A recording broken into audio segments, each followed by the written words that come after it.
Well, good morning, everyone. This is Phil Anderson, Chair of the Pacific Fishery Management Council, calling our June meeting back to order here on Monday, June 15th.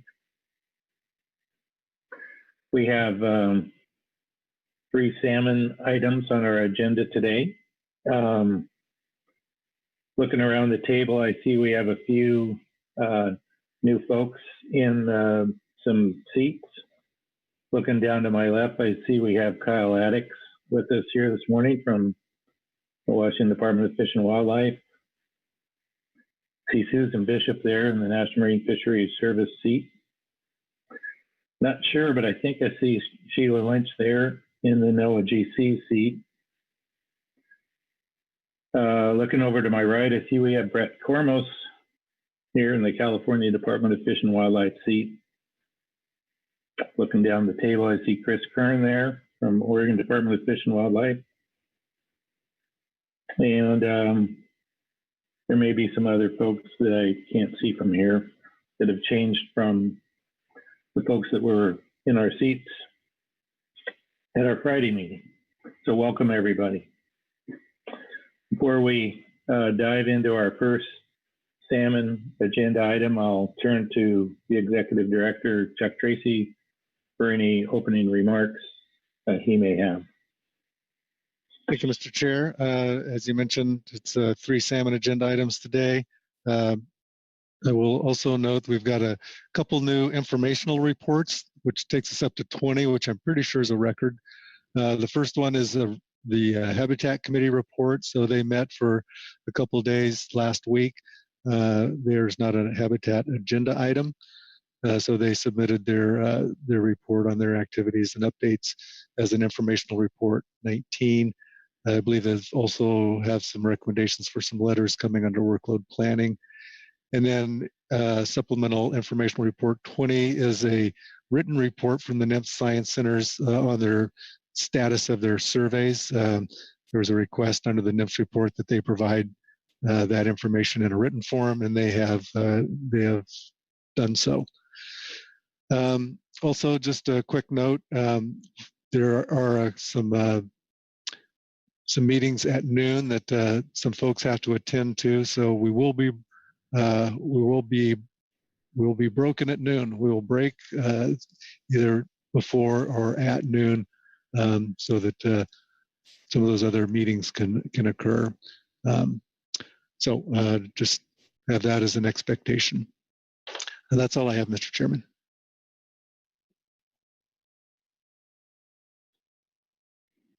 Thanks very much, Chuck. So let's go ahead and begin here. And our first salmon item for today is E1, our Southern Oregon, Northern California Coast Coho Endangered Species Act consultation update. And I'll turn to Robin Elke for an overview of this agenda item.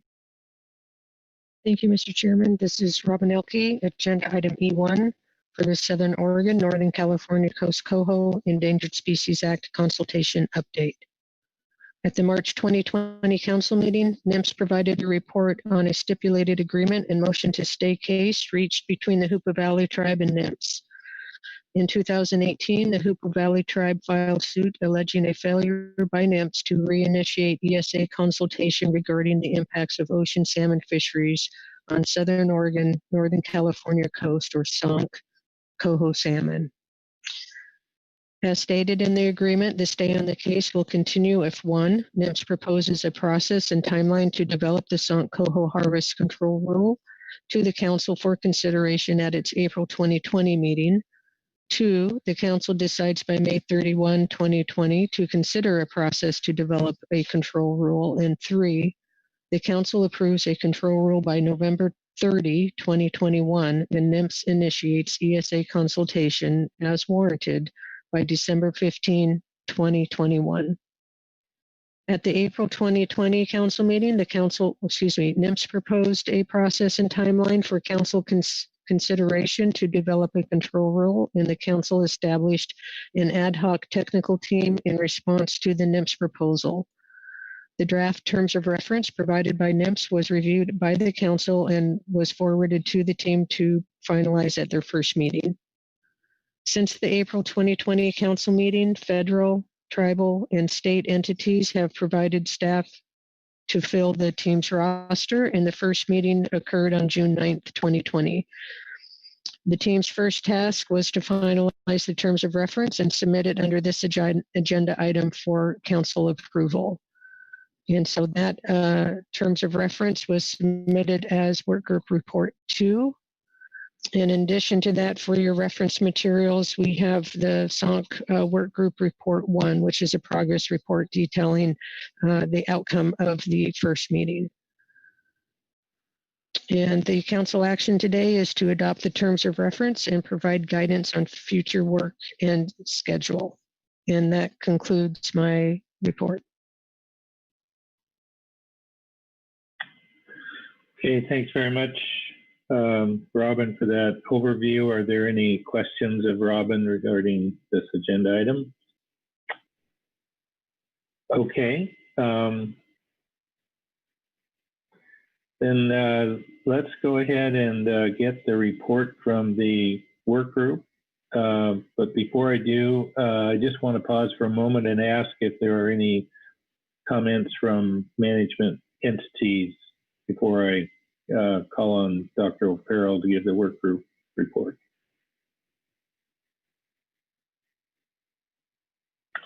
Okay, I don't see any, so let's go right to Dr. O'Farrell and ask him to provide us the work group report. Thank you, Mr. Chairman, council members. I will be referring to agenda item E1A, Supplemental SONC Work Group Report 1, dated June 2020. The SONC Coho Ad Hoc Work Group conducted their first meeting on June 9th, 2020. The roster for this work group is complete and consists of tribal, federal, and state representatives, as well as an independent contractor. At this meeting, the work group completed the administrative tasks of electing a chair and vice chair, noted on Table 1, in Table 1, and approved a tentative meeting schedule in Table 2. The work group also finalized the terms of reference, which was drafted by National Marine Fisheries Service and provided to the work group by the Pacific Council. The work group has provided an updated draft of the terms of reference and recommends council adoption. And we note the agenda item there. Clarifying edits plus adjustments to the timeline encompass the majority of the changes to the TOR. The work group is scheduled to meet again in August to continue data compilation and analysis and prepare a draft outline for a risk assessment. That concludes my statement. I could take any questions. Thanks very much, Dr. O'Farrell. Are there any questions?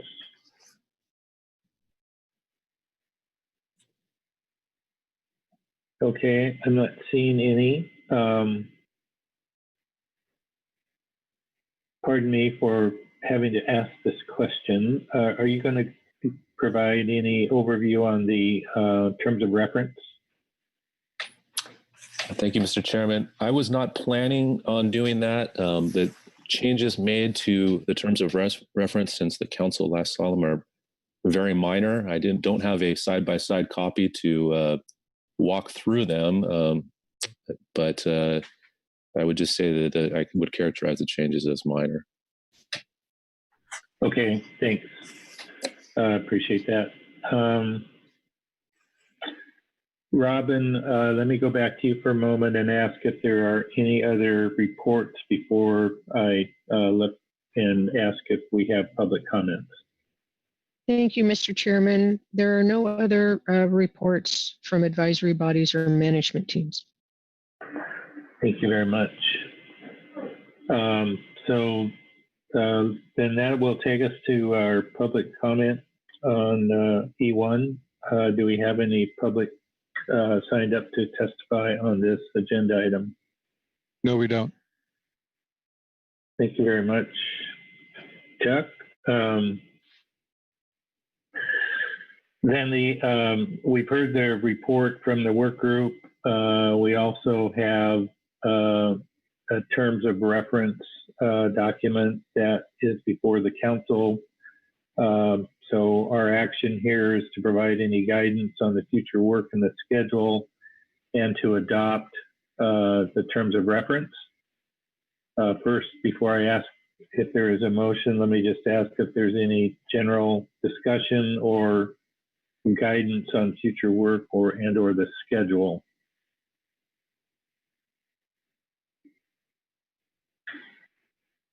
Okay, thanks. Moving right along then, we'll move to the matter of consideration of adoption of the terms of reference. And let me turn to Brett Cormos.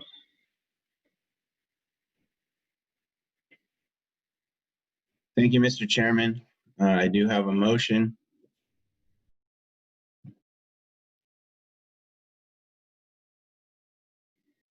Okay.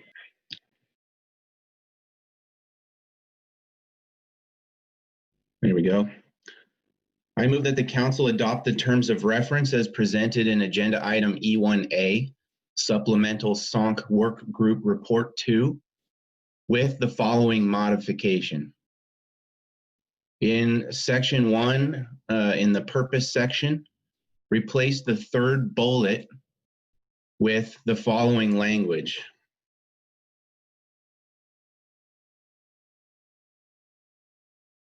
A range of control rules, including marine and freshwater fisheries combined, the marine and freshwater fisheries components, and marine fisheries only, affecting SONC Coho as appropriate, given potential data limitations and what is feasible to accomplish within the timeline described below.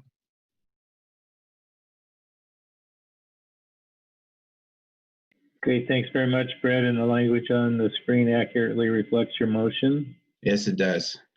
Thank you, Brett. Do I have a second? I second it. Seconded Bob by Bob Dooley. Yes, thank you. Yep. So thank you for that. Let's go ahead and speak to your motion, please. Thank you, Mr. Chairman. Yeah, after some consideration and dialogue with the state of Oregon and National Marine Fisheries Service, since the completion of the last work group meeting, we ultimately, at least some of us, found the scope of the application of the harvest control rule to be too narrow in, as described in the terms of reference document that was provided in the briefing book, largely because the data may not allow for that singular objective.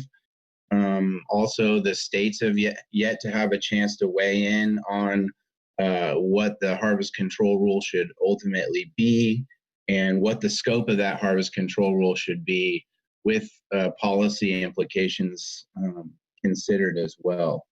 So it was just a little too early in the game from our perspective at least, to narrow that scope to one singular objective. So that concludes my statement. Thank you very much. Let's go ahead and entertain any discussion on the motion.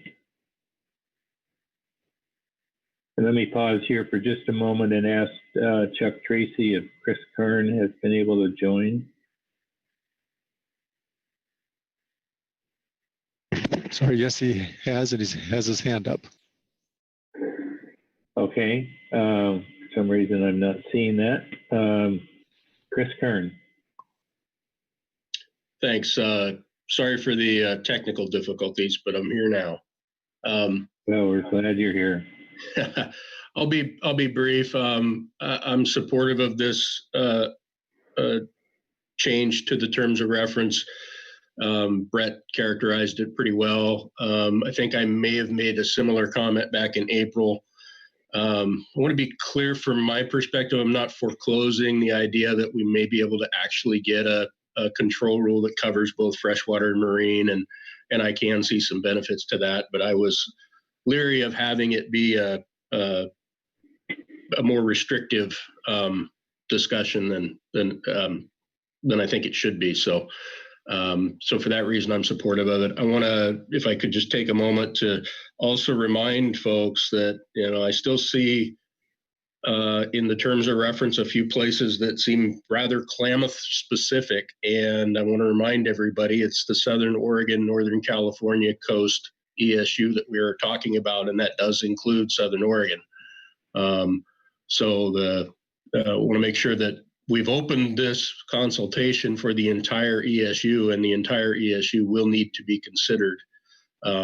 Even though the impetus for this was largely Klamath-centric, it now is encompassing a much larger geographic area than that, and that's why we're participating. So that's enough for now. Appreciate the time, an opportunity to comment on it. Thanks. Thank you, Chris. Susan Bishop. Thank you, Mr. Chair. Can you hear me? Yes, we can. Thank you. I think Brett and Chris make some good points. I just want to weigh in from NOAA's perspective that our goal is to examine a total exploitation rate. I think that will be useful both in terms of putting council fisheries into context, but that will also allow NOAA to establish a common consultation standard to assess SOC Coho impacts against. And I think that's very valuable to us.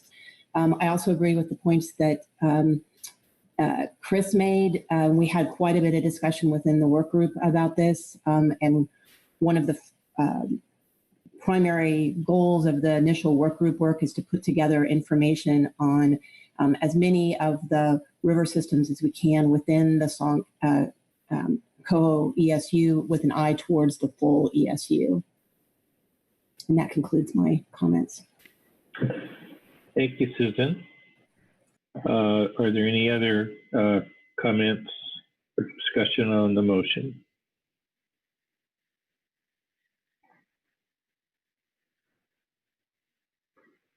I don't see any, so we'll go ahead and call for the question on the motion. All those in favor signify by saying aye. Aye. Aye. Aye. Those opposed, no. And are there any abstentions? Motion carries unanimously. So let me now turn back to Robin and ask if there is additional action or business the council needs to take under this agenda item. Thank you, Mr. Chairman. Looks like the council has adopted the terms of reference with just one modification and has reviewed the work schedule for the work group as we move through their tasks. So I think that has completed the council action in record time. Okay, thanks very much, Robin, and thanks, Brett, for bringing the motion forward. That'll take us to our next agenda item, which is E2, the Southern Resident Killer Whale Endangered Species Act Consultation Update. And once again, I'll turn back to Robin Elke for an overview on this agenda item. Thank you, Mr. Chairman. Agenda item E2, Southern Resident Killer Whale Endangered Species Act Consultation Update. In response to NIMS reinitiating ESA consultation on the effect of Pacific Fishery Management Council area salmon fisheries on southern resident killer whales, the council formed the ad hoc killer whale work group in April 2019. The work group was tasked with reassessing the effects of the council area ocean salmon fisheries on the Chinook salmon prey base for the killer whales and potentially recommend conservation measures or management tools that limit council area fishery impacts on Chinook salmon prey availability for the killer whales. Over the past year, the work group has focused on developing a risk assessment to help inform the council of potential impacts to killer whales as a result of implementing the Salmon Fishery Management Plan, or FMP. Multiple drafts of the risk assessment have been provided for council review, and the Scientific and Statistical Committee conducted a technical review and provided a report in support of the analytical methods and materials in the risk assessment. The technical work and analysis are considered complete, and an executive summary has been included in the risk assessment document. The work group has submitted their final version of the risk assessment for council consideration, and that is Work Group Report 1 under this agenda item. The work group has also begun the task of drafting potential recommendations for salmon management measures based on the results of the assessment. The work group met in April and plans for additional meetings between June and September 2020. The work group will work closely with the Salmon Advisory Subpanel and stakeholders during the process. Any recommendations developed for council consideration will go through the council process to solicit industry input and public comment. Once this process is complete, the council could provide final recommendations for NIMS consideration as part of a long-term biological opinion evaluating the implementation of the Salmon FMP incorporation of these potential recommendations. The council is currently scheduled to discuss the killer whale topic again in September and November of 2020. So the council action under this agenda item is to adopt the work group's risk assessment as final and then review the work group's draft management measure recommendations and provide guidance. And for your reference material under this agenda item, we do have two work group reports. We have the work group report 1, which is the final risk assessment. And then we have Jeremy Jordan to provide you work group report 2, which is a progress report on what the work group's been up to since we last met. And we do have a list of tribal reports under this agenda item as well. The understanding is that there are 4 tribal reports from individual tribes and 1 joint report that will be read into the record. And in addition, we have a SAS report as well. And that concludes my statement. Thanks very much, Robin. Any questions for Robin on the overview of this agenda item? Okay, thank you. I do want to just give National Marine Fisheries Service and obviously particularly Susan and Jeremy a heads up that prior to taking the tribal summary joint report, and I know, Jeremy, you have a presentation that I'll be calling on you to make here in just a moment. I would also ask that either you, Jeremy, or Susan just speak to any process questions or looking out ahead in terms of what the process is ahead of us in terms of a regulatory amendment, the alternative piece, those kinds of things. Any additional information that you could provide the council from a process perspective would be helpful, so that when we get to the workload planning piece of our meeting on Friday of this week, we're knowledgeable about that to the extent you can provide that today. So now I will go to Jeremy Jordan from National Marine Fisheries Service for a report from the work group.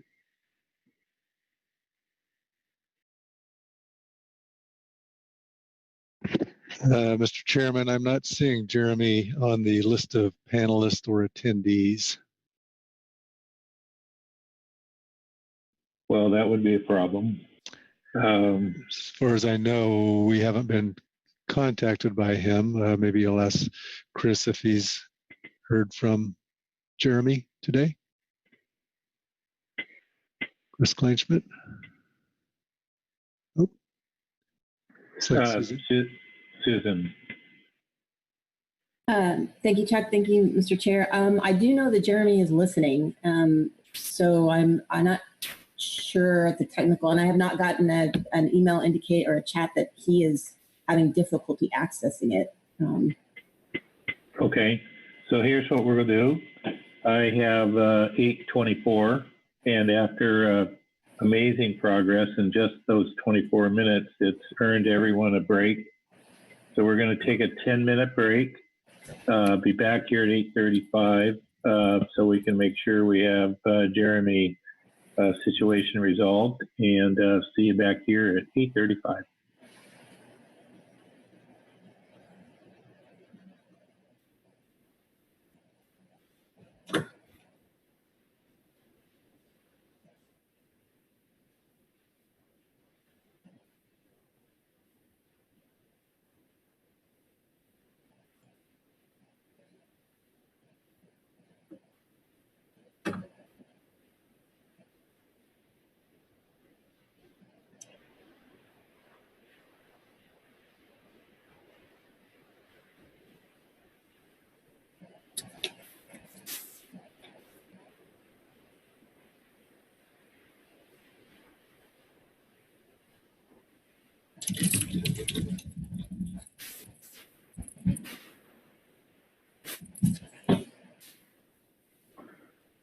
Susan, you'll probably want to mute your phone too.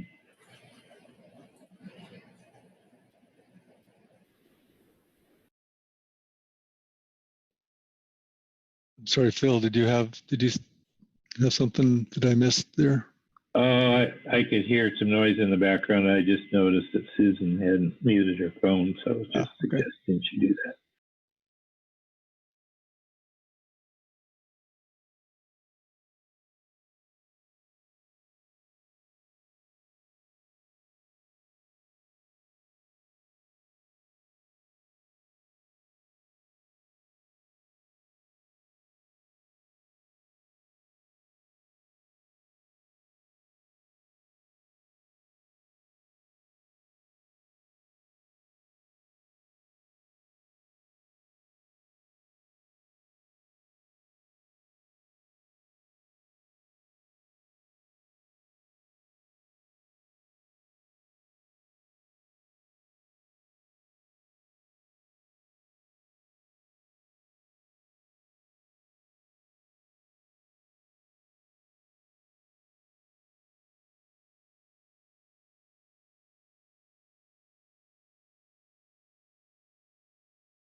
Okay, welcome back. It's 8:35 here on Monday morning, June 15th, where we convene our council meeting. We are on E2, Southern Resident Killer Whale Endangered Species Act Consultation Update. We received the agenda overview from Robin Elke before we took a brief break here, and now we are ready to move forward and receive the Southern Resident Killer Whale Work Group report from its chair, Jeremy Jordan. Jeremy, good morning. Good morning, Phil. Can you hear me? Yes, we can. Thank you. I will be reading from agenda item E2A, Supplemental Southern Resident Killer Whale Work Group Report number 2, dated June 2020. At the March 2020 meeting, the Pacific Fishery Management Council approved the risk assessment provided by the work group as a final draft and directed the work group to develop an executive summary for the report and to proceed with development of draft management measure recommendations. The work group has completed the task of finalizing the risk assessment report, including an executive summary, and has submitted the full report for council consideration and potential adoption. This is under agenda item E2A, SRKW Work Group Report number 1. With the completion of the risk assessment, the work group has shifted its focus to drafting potential recommendations for council consideration and has met twice since the March 2020 council meeting. The shaping of these recommendations remains a work in progress as the work group reviews the available information, develops and discusses alternatives, considers public comment, and addresses varying levels of endorsement among workgroup members. However, alternatives generally fall into the following categories. Consider a low abundance threshold established for the north of Falcon Management Area based on a weighted sum of stock-specific preseason salmon abundance forecasts, weighted by the proportion of the abundance for each stock thought to occur in the North Falcon area. As currently discussed, the threshold could act as a trigger for additional management criteria when abundance fell below the threshold. Management actions in salmon-directed fisheries in the North Falcon area could affect quota setting, since these are largely quota-controlled fisheries, while management actions in salmon-directed fisheries in the South of Falcon areas could affect dates of operation, since those fisheries managed by season structure. The area-specific abundance estimates being considered in the threshold approach are based on the methodology previously reviewed by the Scientific and Statistical Committee. Support initiating review of conservation objectives for Klamath River and Sacramento River Fall Chinook salmon stocks and consider changes as needed. And finally, support developing an age-structured stock assessment for the Sacramento River Fall Chinook salmon stock using Coho reconstruction methods. These categories encompass the current list of recommendations, but no conclusions have been made and additional potential measures may be developed. The work group will continue to work on developing recommendations for council consideration.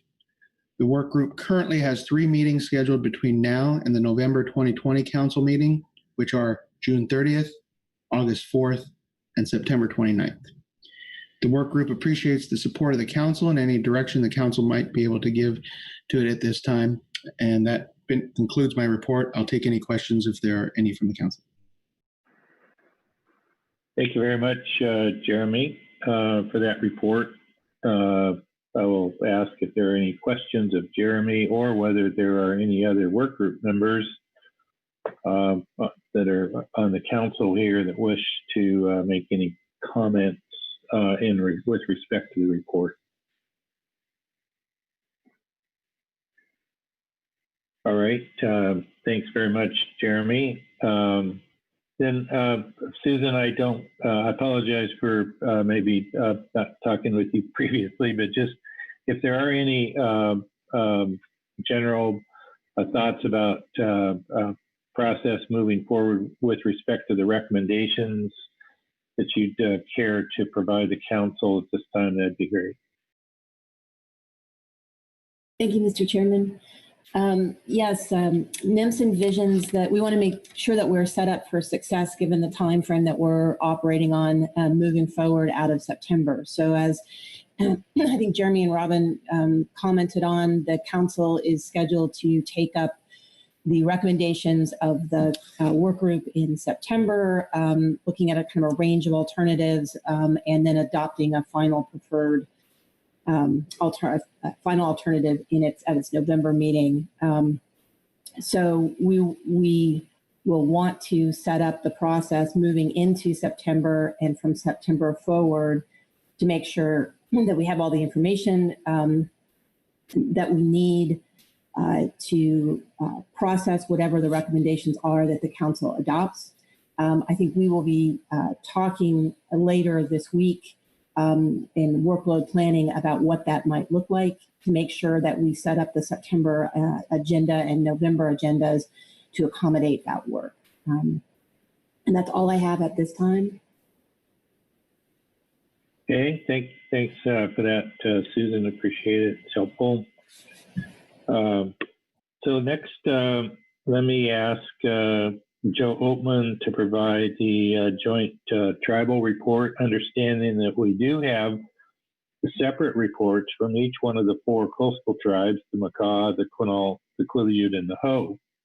And appreciate their comments that they provided individually, and also appreciate the pulling together of the joint tribal report.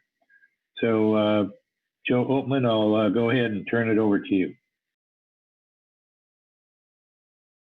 Okay, thank you, Mr. Chair. So this is Joe Oatman.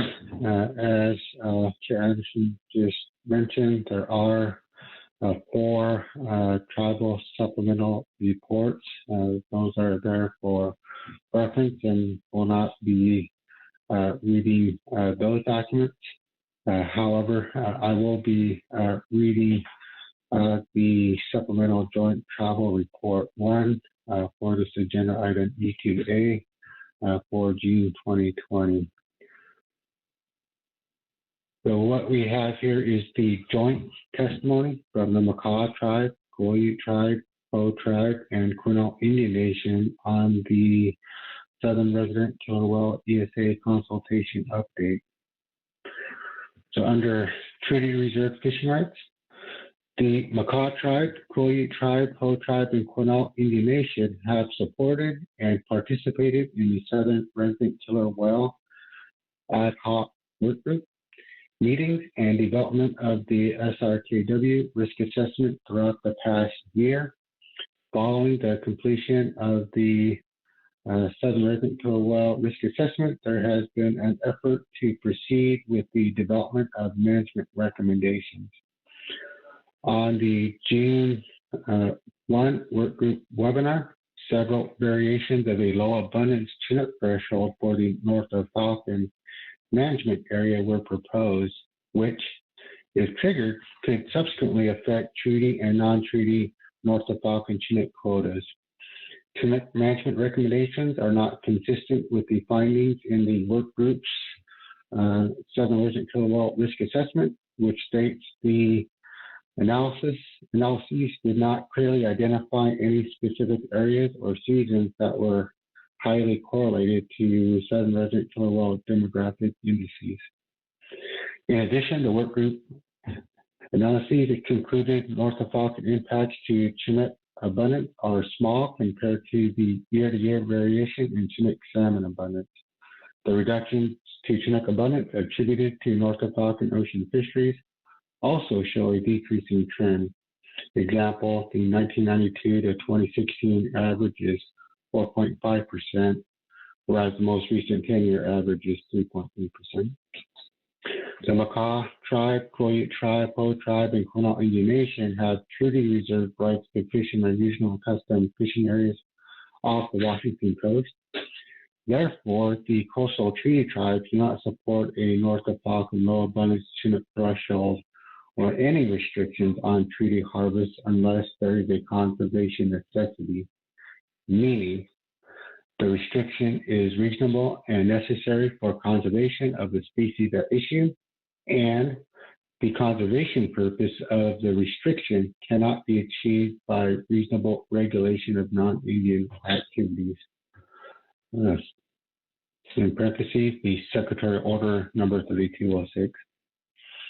Our position doesn't preclude states from taking additional voluntary measures, but discussion of proposals for management action should pertain exclusively to non-treaty fisheries and not affect court-ordered sharing agreements between the state of Washington and the Western Washington Treaty Tribes. Under our recommendations, Chinook salmon and orcas have significant cultural and spiritual importance to the coastal treaty tribes. We want to see thriving ecosystems that support their biological needs and, in turn, our way of life. We offer the following recommendations to support recovery initiatives. For facilitate multi-agency federal protection for salmon and southern resident killer whale. Salmon is a federal trust resource, meaning the federal government has a legal responsibility and obligation to fulfill the treaty commitments made to the tribal nation. This responsibility extends to all federal agencies. Recognizing the complexities of salmon management and orca recovery, we request the National Oceanic and Atmospheric Administration, or NOAA, coordinate the multi-agency effort that will be required to ensure adequate protection for salmon and southern resident killer whale. In regard to the southern resident killer whale ESA consultation, we urge NOAA to evaluate the cumulative effect of U.S. West Coast, British Columbia, and Alaska salmon fisheries using a consistent evaluation method. The evaluation should address the cumulative impacts of major threats, including but not limited to untreated sewage, toxic chemicals, and impact from sound and vessels. For maintain and restore healthy, resilient, interconnected watersheds, we recommend prioritizing habitat recovery actions that will provide near-term increases to salmon production in the Columbia River, Washington Coast, and Puget Sound.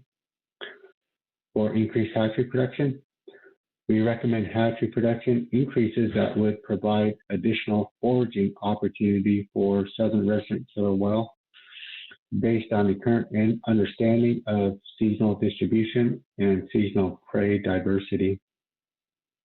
For prioritized long-term coastwide southern resident killer whale research and monitoring, most of the scientific research on southern resident killer whale is conducted in the inland waters of Washington and British Columbia, yet the focus of the southern resident killer whale work group has been on ocean fisheries.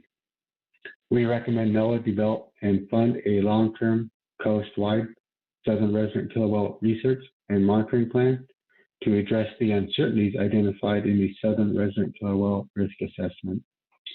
If possible, it should differentiate threats and impacts to individual pods. For additional information, please read the statements from the Quinault Indian Nation, the Coho tribe, Coho tribe, and the Macaw tribe that were submitted under the June 2020 supplemental materials that is posted to the website. With that, Mr. Chair and Council, that concludes these statements under this joint report. Thank you very much, Joe, for providing that summary of the tribal input in their individual reports. Let me ask if there are any questions of Joe regarding the testimony that he has provided. All right, thank you very much, Joe. So now that'll take us next to the receiving the report from the Salmon Advisory Subpanel. And I believe the chair of the SAS, Mr. Butch Smith, is providing that report. Yes, Mr. Chairman, I am. Good morning, Mr. Chair and Vice Chair and Council. My name is Butch Smith. I'm the chairman of the Salmon Advisory Subpanel. I will be reading agenda item E2A, Supplemental SAS Report 1, dated June 2020. The Salmon Advisory Subpanel has been tracking the work of the Southern Resident Killer Whale Work Group. The SAS is prepared to provide input and comments as the work group begins to draft recommendations for the council's consideration. The SAS has assigned a core group to attend the work group meetings during the summer months when salmon fishing is in full swing. The SAS has reviewed the work group's statements and understands the low abundance thresholds for Chinook in the north of Falcon area is being discussed, and potential recommendations that reach this threshold could trigger management actions to limit the take of southern killer whale priority prey Chinook salmon. The SAS also supports an investigation and feasibility of developing an age-based model for Sacramento River Fall Chinook. The SAS encourages a full discussion on this and other potential management actions that are based on science and have a strong likelihood of effectiveness. The SAS also recognizes the importance of hatchery production and hatchery release strategies to help the increase abundance of salmon, especially in the north of Falcon, the north of Cape Falcon, Oregon. The SAS suggests that the Southern Resident Killer Whale Work Group consider scheduling a meeting with the SAS to discuss potential recommendations once they have begun to take shape, perhaps adding an extra day to the August 2020 work group meeting. Thank you. Thanks very much, Butch. Any questions for Butch on the SAS report?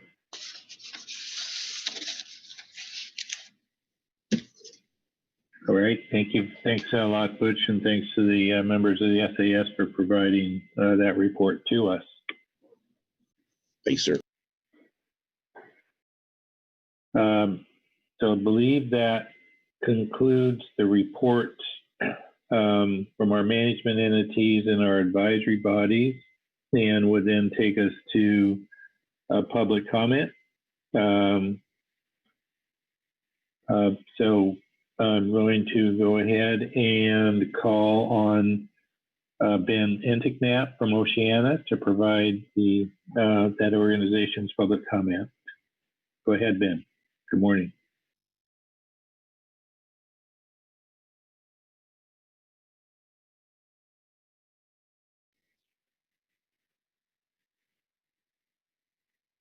There we go. Yeah, good morning. I'm here. Can you hear me now? Great. Yes, we can, Ben. Terrific. Well, thank you very much for giving me the opportunity to provide public comment on southern resident killer whales and ocean salmon fisheries. This morning, we'd like to ask that the council provide guidance to the Southern Resident Killer Whale Working Group to consider a full range of alternatives for potential management thresholds and conservation actions that could be considered by the public and reviewed by the council for final action in November this year. Southern resident killer whales are truly amazing animals that evolved side by side with salmon in this region over tens of thousands of years, and have really become, to be specialists feeding almost exclusively on Chinook salmon. Next slide, please. And I was wondering whether even to show you this figure again, because I did show it to you in November, and then I realized it's actually, the situation has even gotten worse for southern resident killer whales. There was another orca who was a male of L pod, went missing and is presumed dead earlier this year. So we're now down to 72 southern resident killer whales. And this decline, since being listed as endangered, has really started to increase. And Robert Lacey, who came out with a population viability assessment in 2017, recently updated based on the more recent decline, and now predicts a 59% probability that the population will drop below 30 animals within the next 100 years, essentially becoming functionally extinct at that time. And all of the information that's been coming out over the past decade is that this decline is closely linked to nutritional stress, the lack of available quantity and quality of prey. Next slide, please. And so the southern resident killer whales, as you know, feed almost exclusively on salmon. About 99% of their diet is salmonids, 80% Chinook. Coho is about 15% on average. They really did, evolve this very special, unique behavior, different than other orca types, to feed on this, what was once a very abundant food source in this region. Next slide. And the science, as I said, has been showing that the births and deaths are closely related with Chinook salmon abundance. For example, this study here that I'm referencing found that the probability of a female calving differed by 50% between years of low salmon abundance and high salmon abundance. And then we've also seen increased mortalities in the population during periods of low Chinook abundance. Next slide. And as I mentioned, prey quality is also essential. It's not just the number of Chinook that are out there, but it's their size. I mean, if you think about it, at one point there were these 100-pound June hogs migrating up the Columbia River. They didn't need as many of those to sustain themselves. On average, an adult southern resident needs up to 20 Chinook per day to meet its dietary needs. But if it depends, whether it's a Puget Sound Chinook or say a Sacramento Chinook, they might need more or less given the different quality of those prey. And what we're also seeing is that, these Chinook are becoming smaller over time. So again, it means that they need more of them to meet their dietary needs, spending more time and more energy foraging. Next slide. And as the National Marine Fisheries Service pointed out in a letter to the council, that any activities that affect the abundance of Chinook salmon available to southern resident killer whales have the potential to impact the survival and population growth of these whales. And we know that fisheries can reduce prey availability to the whales, in some cases interfere directly with their feeding. Next slide. So it's long been known that southern resident orcas reside in the Salish Sea, where critical habitat is currently designated. But what we now know is that they use the offshore habitat extensively. In fact, they're spending more and more time in the offshore habitat. And this map here showing the proposed southern resident orca critical habitat extending all the way down to Monterey Bay, where at least K&L pods migrate more off of the coast of Washington, Oregon, and as far south as California.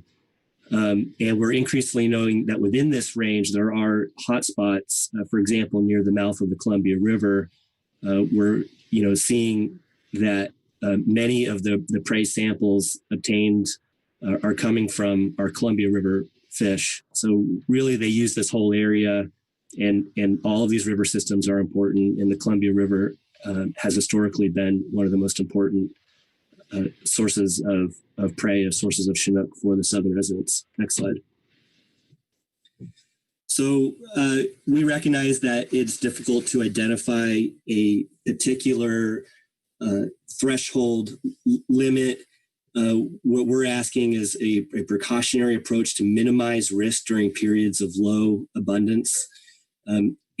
In particular, we'd like to see the development of multiple options. So for this year, we have a threshold that the National Marine Fisheries Service recommended. It was approximately 970,000 Chinook, which I'm calling threshold option 1 here, which was the average of the lowest 7 years of estimated ocean Chinook abundance north of Falcon. And we'd like to see at least 2 more alternatives considered to that, such as the maximum of the lowest 7 years of estimated Chinook, which would be roughly 1 million, and the maximum of the lowest 10 years of estimated Chinook abundance north of Falcon, which would be roughly 1.1 million. Next slide.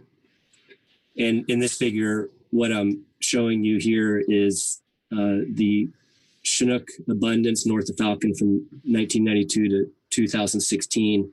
This data is presented in the risk assessment, and then I've overlaid that the 3 threshold options for consideration. So you can see, it is rare that the abundance drops down below that level, but we know when Chinook abundance is low, those are really bad times. Those are lean times for southern resident killer whales. I mean, even right now, they're not faring well. So current average levels is not good for these endangered whales. We need a lot more Chinook, but we're asking that, when we get down to these really lean years, build in an increased level of precaution for southern resident orcas. Next slide. But really, the question is, well, what do you do when you drop below that threshold? So we'd like to see the development of a range of management measures for when Chinook abundance is below the threshold.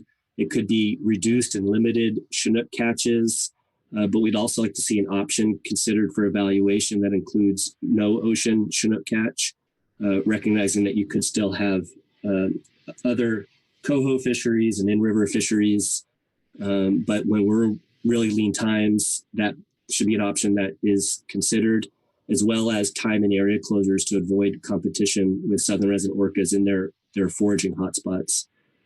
And ultimately, we're hoping to see that this type of framework, considerations of orcas and ecological objectives, as well as conservation and management, be included in the fishery management plan. So we're asking that you start to consider that this information should ultimately be part of the FMP, as the consideration of southern resident killer whales is going to be something that needs to happen for decades to come.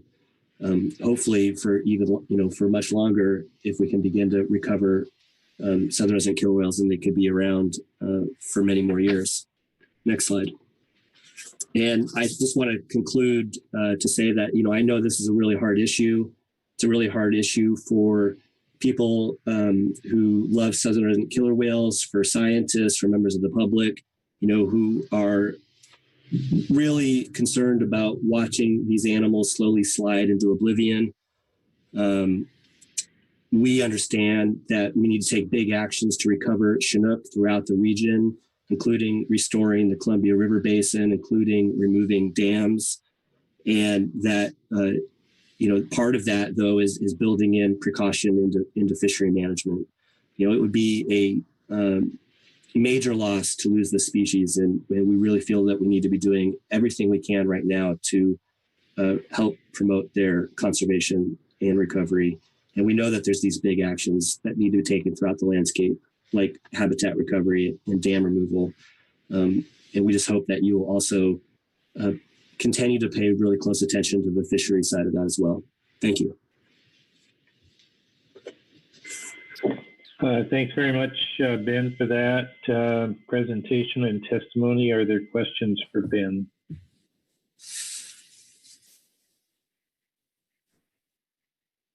Ben, I had a question for you, and we've had a chance to talk a little bit offline as well. And I think we both recognize that the history of fishery management and the allowance of ocean harvest levels in years of low abundance, and I'll particularly speak in the area of north of Falcon, when we look back in the time frame from 94 through 97 time frame, where we had little or no Chinook quotas north Falcon, that and as we've gone since then, where we've had additional listings of Puget Sound Chinook, for example, and the limitations that have been placed on the fisheries, that we're talking about not relative, but small amounts of fish. And when we're talking about these thresholds that are, down in the 1 million or less, and we look at the proportion of that Chinook abundance that's being taken by fisheries as being down in that 3 to 4% level on average over the last 10 years, that we're really talking about a small amount of fish. And we've seen our coastal communities and our fishing fleet, the demise really of those over the same time frame that the orcas have been struggling as well. And so it really, in my mind, points to we have to do those things that you referenced as big actions. It's going to take big actions, both to recover these animals as well as provide some kind of a future for our salmon fisheries that are based in our coastal communities. So that really gets to the point you were making about habitat, ensuring that we're doing everything we can in terms of maximizing dam passage both upstream and downstream in places like the Columbia River. But one of the things he didn't mention was hatchery production. And I think you're aware that we have had very significant reductions in hatchery production. And I'll just focus on the Columbia River for the moment. Over the past several decades, brought about by several different factors, but certainly funding being one of them. I believe you're aware that the biological opinion for the Pacific Salmon Commission's most recent agreement and treaty calls for $5.7 million a year directed at hatchery production to increase the prey base for southern resident killer whales. It also has elements in it for conservation hatcheries in Puget Sound, as well as some very significant monies directed at habitat restoration in Puget Sound on the order of $10.6 million a year for the next 3 years. And so with that as a backdrop, I'm just wondering, number one, what is Oceania's position relative to increasing hatchery production in a manner that doesn't pose harm to wild populations, to increase prey base for southern resident killer whales? And has your organization provided testimony on the funding requests that would generate new hatchery production? Thank you, Chair Anderson. I appreciate your question. As we're both saying, we're certainly in agreement. We need to recover these salmon populations, and that's going to be to the benefit of communities, people, and whales. And we're hoping that that's the direction that we're ultimately going. To hatcheries, certainly our preference is to have wild, self-sustaining populations of salmon. If we give them the right conditions, if we give them, healthy rivers and healthy oceans, we think that they'll thrive, and that we wouldn't have to be spending so much money on, life support here. Hatcheries, have played an important role, but I guess what I'm learning is that there are some negative effects on wild populations from the hatcheries through, reducing fitness and genetics. I know there's multiple types of hatcheries, conservation hatcheries and production hatcheries. So I think that matters, what we're doing. And I would be concerned about having population level effects and genetic effects from the hatchery production, as well as competition with wild fish. Ultimately, that's where we want to go. Is if we can restore these river ecosystems, have more wild fish, and phase out some hatchery production as we go. That's one of the things that we've been talking about in the Columbia Basin Task Force. Is as we achieve these long-term recovery goals, that would mean less reliance on hatcheries. And I guess that's as far as I can say at the moment. I have not commented on funding proposals for that. Okay. So, my takeaway from your answer is that your organization is not supporting the additional funding that's being requested to augment southern resident killer whale prey base for hatchery production. Rather, the organization looks to waiting for habitat improvements and other improvements in terms of the watersheds to allow for wild or natural spawning populations to fill the void in the prey base that southern resident killer whales are in need of. Yeah, that's been our focus on the wild salmon recovery. Thank you. Okay. All right. Are there any other questions of Ben regarding his testimony? Brett Cormos. Thank you, Mr. Chairman. And thank you for your presentation, Ben.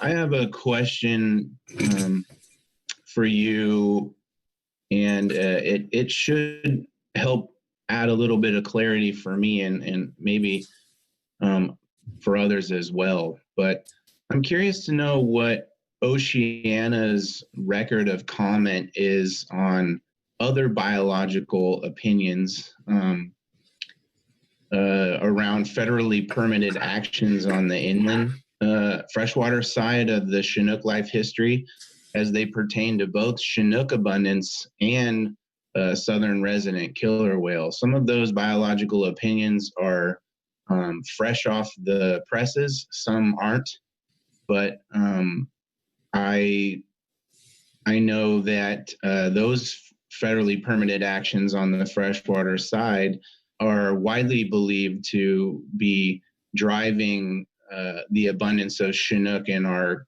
ocean waters, council area fisheries, much more so than any of the harvest that occurs, and could explain a great deal of the variability in annual abundance, aggregate abundance of Chinook stocks. In fact, there's a great deal of literature coming out now that supports that. And so I am just curious to know how Oceana has inserted itself or not in those discussions. Thank you, Mr. Cormos. Members of the council, thank you for your question. I think this situation that we're in right now with fisheries and the development of this biop and management measures is certainly unique. And I think that you guys all recognize that, NIMS has taken an approach to work with the council in developing the biological opinion and possible conservation and management approaches. In doing so, it's really created a public process around the development of the biop that allows organizations like Oceana to participate. Normally, we don't get to participate in any discussions around a biop. A biop comes out and then it's a reactionary, you're left in a reactionary position and there's not much opportunity to do anything about it. And, some organizations might decide they want to challenge it in court, but that's really the only avenue after that. So, we're working here in the council process because we think it's a good process and we're very committed to it and dedicated to it. And we think we can work with you to find a pathway forward for fisheries and orcas. As far as some of these broader issues, about what Oceana is doing, we're members of the Orca Salmon Alliance, which is an alliance of organizations working to help recover Chinook and southern resident killer whales. We are participating as a member of the NOAA Columbia Basin Partnership, where we're working to develop long-term recovery goals, broad sense recovery goals for Chinook and other salmonids throughout the basin, and we're actively discussing pathway forwards, collaborative ways to achieve those objectives. And we've been working on supporting funding proposals through the legislature for habitat recovery and enforcement in the state of Washington. We're disappointed with some of the buy-ups that come out. We think that there's been some bad decisions and some major impacts on the landscape that have been absolutely devastating for salmon and for communities and for fishermen. And those, we think there were wrong decisions, and we want to find pathways forward to correct those. But as personally, I like this biological opinion process that you guys are doing now, where there is more opportunity to engage and participate. And so I appreciate that. I appreciate the chance to have this conversation. Thanks, Ben. Any other questions for Ben on his testimony? All right. Thanks very much, Ben. Thank you. Appreciate it.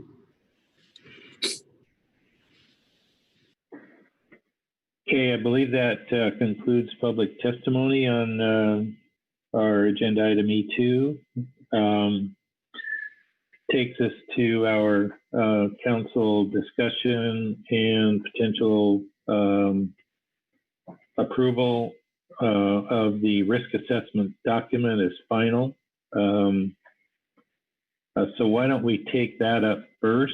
That is the work group's risk assessment document. And let me just first, before seeing if there's a motion, let me just ask if there are any general comments around the work group assessment, risk assessment document that we looked at, I believe in April. Brett Cormos. Thank you, Mr. Chairman. Just a point of clarity for me. Council discussion will also be possible around the recommendations. Is that correct? Or is now the time to do that? My proposal to the council is that we go ahead and let's consider adoption of the work group's risk assessment document as final, and then we'll go to the review of the draft management measure recommendations and provide guidance. Okay, thank you. Okay, I'll go to Kyle Addix. Thank you, Mr. Chair. I had to go back to the meeting transcripts from our previous meetings and remind myself what the council discussion had been leading up to this. And I recall we talked a good bit about whether to finalize a draft of the risk assessment back then. There was a lot of discussion about the need for an executive summary, and we still weren't clear on the timeline for bringing recommendations from the work group. After looking at all that and knowing the work that has been done on the executive summary since then, I think that the version that we have in front of us today has probably had as much work as going to happen on it as the work group focuses more on recommendations. So at the appropriate time, I would be willing to make a motion to adopt that as the final document. Thanks very much, Kyle. I do think this would be the appropriate time for you to bring forward that motion. All right. I believe Sandra has something in writing for me.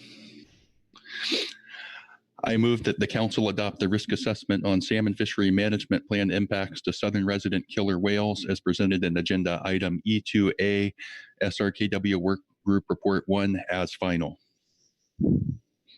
Thank you, Kyle. And I believe the language on the screen accurately reflects your motion. It does. Thank you. And is there a second? I'll second that, Phil.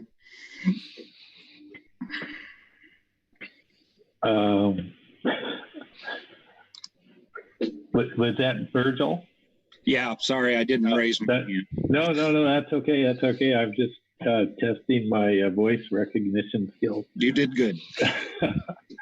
All right, thanks, Virgil. Okay, we have a motion and a second to adopt the risk assessment on the salmon fishery management plan impacts on southern resident killer whales.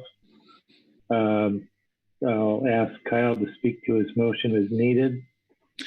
Thank you, Mr. Chair. I won't say much more than I already said. I'll also add that I think there was an acknowledgement back at the previous meeting of the tremendous amount of work that went in a relatively short amount of time to get this document into the form it is now. So again, thanks to everyone that has been engaged in that. Thanks, Kyle. Any discussion on the motion?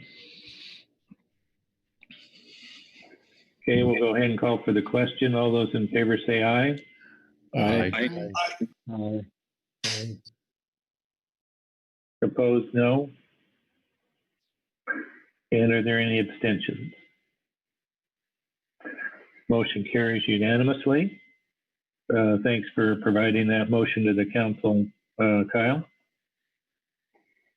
So that'll take us back to the second matter under this agenda item, which is we have reviewed the work group draft management measure recommendations. So we have an opportunity to discuss those and provide any guidance from the council to the work group as it continues its work on the recommendations. So I believe Brett had some remarks under this item.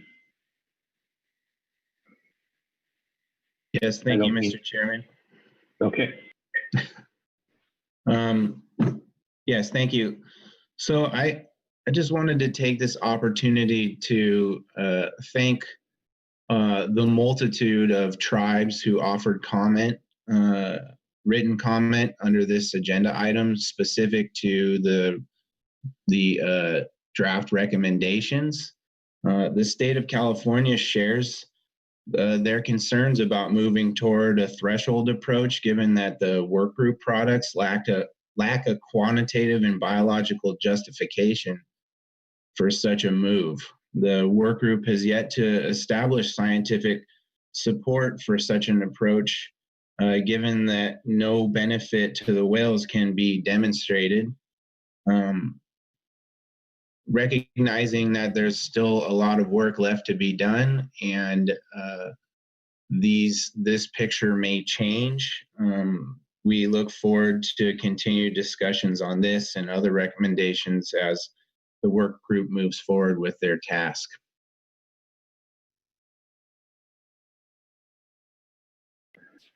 Okay, thank you very much, Brett.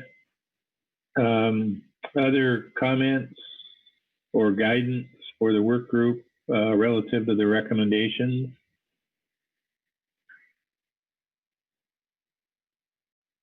Danny Evanson. Morning, Danny. Good morning. So I didn't get my hand up fast enough while we were talking about the risk assessment. And since this is potentially final opportunity on this, I'd just like to weigh in with a few brief comments, if that's okay. I just want to say, on the whole, the state of Alaska really appreciates the thorough evaluation and analysis that was conducted regarding southern resident killer whales and the relationship with Chinook abundance that has occurred through this process. And as you all know, the Southeast Alaska biological opinion was completed in April 2019. And that included a consultation on southern resident killer whale as well. And this process began shortly thereafter that process concluded. And, along the way, we've received lots of public comment suggesting that Alaska fisheries should be included, but those really have already been dealt with. And I just kind of want to take a moment to note some of the disparities between these two processes. The process we're discussing here is multi-agency, and as such, it has benefited from such a wide breadth of scientific input. It has also benefited from the availability of more recent studies and exhaustive modeling exercises performed by the fishery scientists and modelers along the way. And these findings really have led to markedly different sets of conclusions about the factors limiting southern resident killer whale abundance and productivity, and a markedly different approach to ESA guidance for the fishery management measures. And these kind of raise questions about the validity of some of the reasonably preferred alternatives and mitigation measures that are in the Alaska BiOp. And consideration should be given to reevaluating terms contained in the Alaska BiOp given this new science to ensure the conclusions are based on the best available science. And I recognize that this probably isn't the right forum for some of that, but I just also want to note some of the concerns and questions about regarding the manner in which some of the science has been provided in the risk assessment. The genetic analysis of diet composition has been particularly concerning to the state of Alaska. Specifically, Taku river fish are cited as the northern limit of southern resident killer whale prey. And in the document, a presentation is cited as the source. There's no information on methods, and limited results are provided, and it's hard to evaluate that work. And so in the interest of best available science, we do request that that information be made available. Obviously, the state of Alaska does not want to see a Southeast Alaska transboundary river stock tied to an ESA listed species without adequate scientific information. That point notwithstanding, I do want to restate our thanks for the thoroughness of this evaluation between the relationships between Chinook abundance and the three metrics of killer whale health. And with that, I thank the council for listening to my remarks. Thanks, Danny. We appreciate those remarks very much. Thank you. Pete Hassemer. Thank you, Mr. Chair. Just wanted to provide some comment. I don't know if it ranks as guidance to the work group relative to their report, but they're going to be spending a couple meetings here between now and September working on some of these alternatives. And this may be obvious to the committee, but as I look through it, and when we get to the point of maybe selecting a preferred alternative, as these alternatives are listed here, there are 3 bullet points. And again, this is very early in their work, but they're very geographic specific. And if we eliminate alternatives, it puts the burden of the management action on a smaller geographic area. So as the work group works through this, I would hope and I'm guessing there will be some consideration about the geographic footprint of the alternatives they put together. And as we approach looking at those alternatives, or as they evaluate them, consideration of the range of the killer whales and where the management action might have to have some impact, that by eliminating some alternatives or selecting a specific alternative, we don't put an unnecessary management burden on one geographic area. So again, this work is very early. We haven't really had anything to review here, but in September, we're expecting to get something fleshed out. So as I looked at that, I just had that concern about the geographic specificity in the management alternatives. So thank you for the opportunity. Thanks very much, Pete. Appreciate that.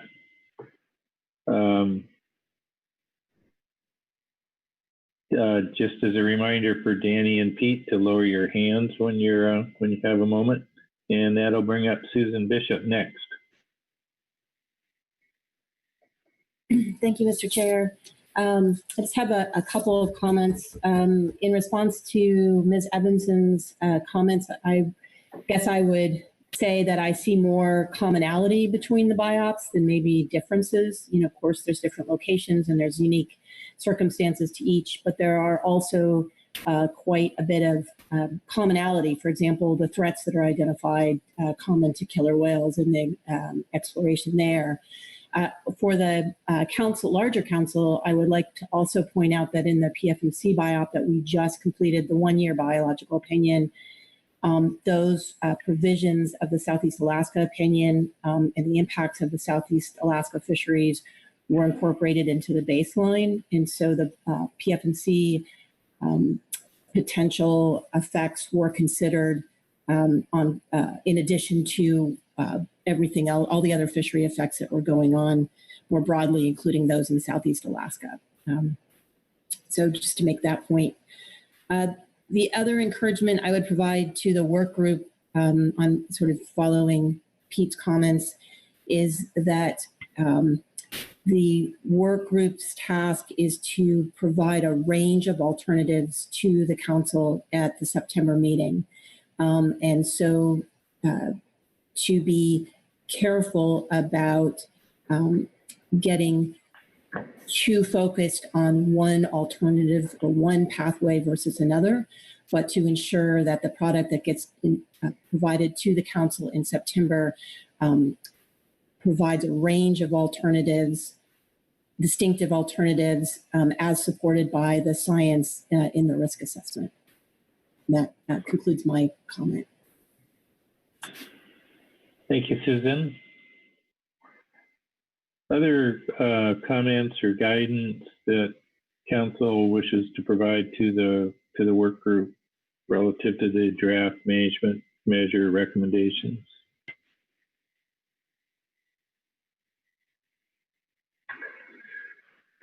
Okay, I'm not seeing any. I know I guess on behalf of the council, I wanted to express appreciation to the work group.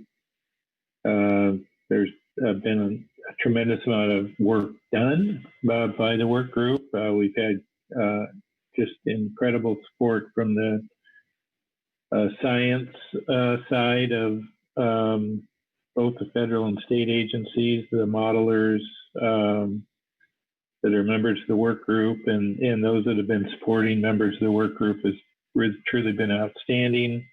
I also want to echo Brett's thanks to the tribes for their participation and their comments throughout the work group process. I know we've got a lot of work left ahead of us in order to bring forward a sound set of management measure alternatives for council consideration at the September meeting. And I know the work group will endeavor to do its best to bring a quality product forward.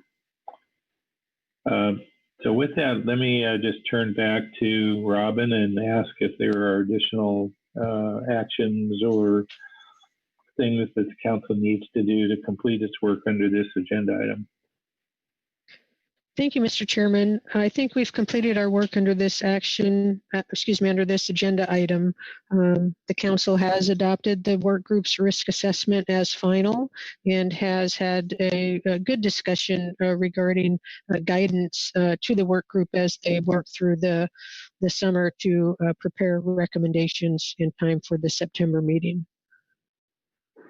Great. Thanks very much, Robin. I also wanted to just, I should have mentioned this previously, I apologize. Just thank we've had a number of folks from the public that have followed the work group along and have provided input to us along the way. And I just wanted to acknowledge those individuals and organizations who have done that. Their participation has been valuable, I think, to the work group. So thanks to them as well. So with that, that'll bring us to the end of agenda item E2. I have 9:35 here or close to it. Why don't we take about a 10-minute break? We'll come back and pick up E3, our Amendment 20 Annual Management Schedule and Boundary Change item. So we'll see or hear you back here at 9:45.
Okay, we are back and we'll reconvene our meeting here this morning on Monday, June 15th.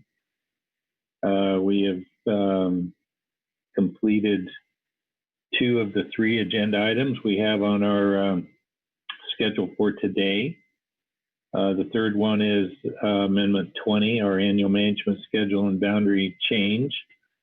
And so for this agenda item, I'm going to take the turn the virtual gavel over to Vice Chair Grelnick. Thank you very much, Chair Anderson. We'll get started here on E3. Just as a reminder, we are going to break today a little bit before noon for our lunch break. And if we are not concluded with this agenda item by then, we will conclude it after lunch. So let me first turn to Ms. Robin Elke to get us an overview on this agenda item. Thank you, Mr. Vice Chair. This is agenda item E3, Amendment 20, Annual Management Schedule and Boundary Change. At its April 2019 meeting, the Council received a report from NMFS, which stated that the 2019 regulations for ocean salmon fisheries could not be processed in time for the traditional start date of May 1. NMFS highlighted the increased challenge in completing the regulatory work needed, given the complex approval process and short time frame, not just in 2019, but in future years as well. NMFS strongly encouraged the Council to develop a long-term solution to the reoccurring timing issues, and we're prepared to assist in that effort. Since the Pacific Salmon Fishery Management Plan includes a preseason schedule for setting the annual season, the changes to the FMP schedule would require a plan amendment. At the November 2019 meeting, the Council considered the NMFS report on the salmon preseason schedule. The report outlined the issue and provided potential solutions.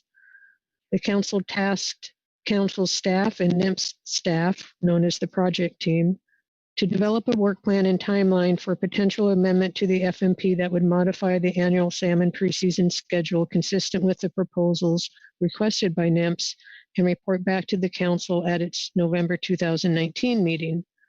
Also at the September 2019 meeting, under the Salmon Methodology Review agenda item, the Salmon Technical Team was instructed to conduct the technical analysis needed to inform a change to the salmon management boundary line from latitude 4005, which is at Horse Mountain, California, 5 miles north to latitude 4010, and also report back at the November meeting.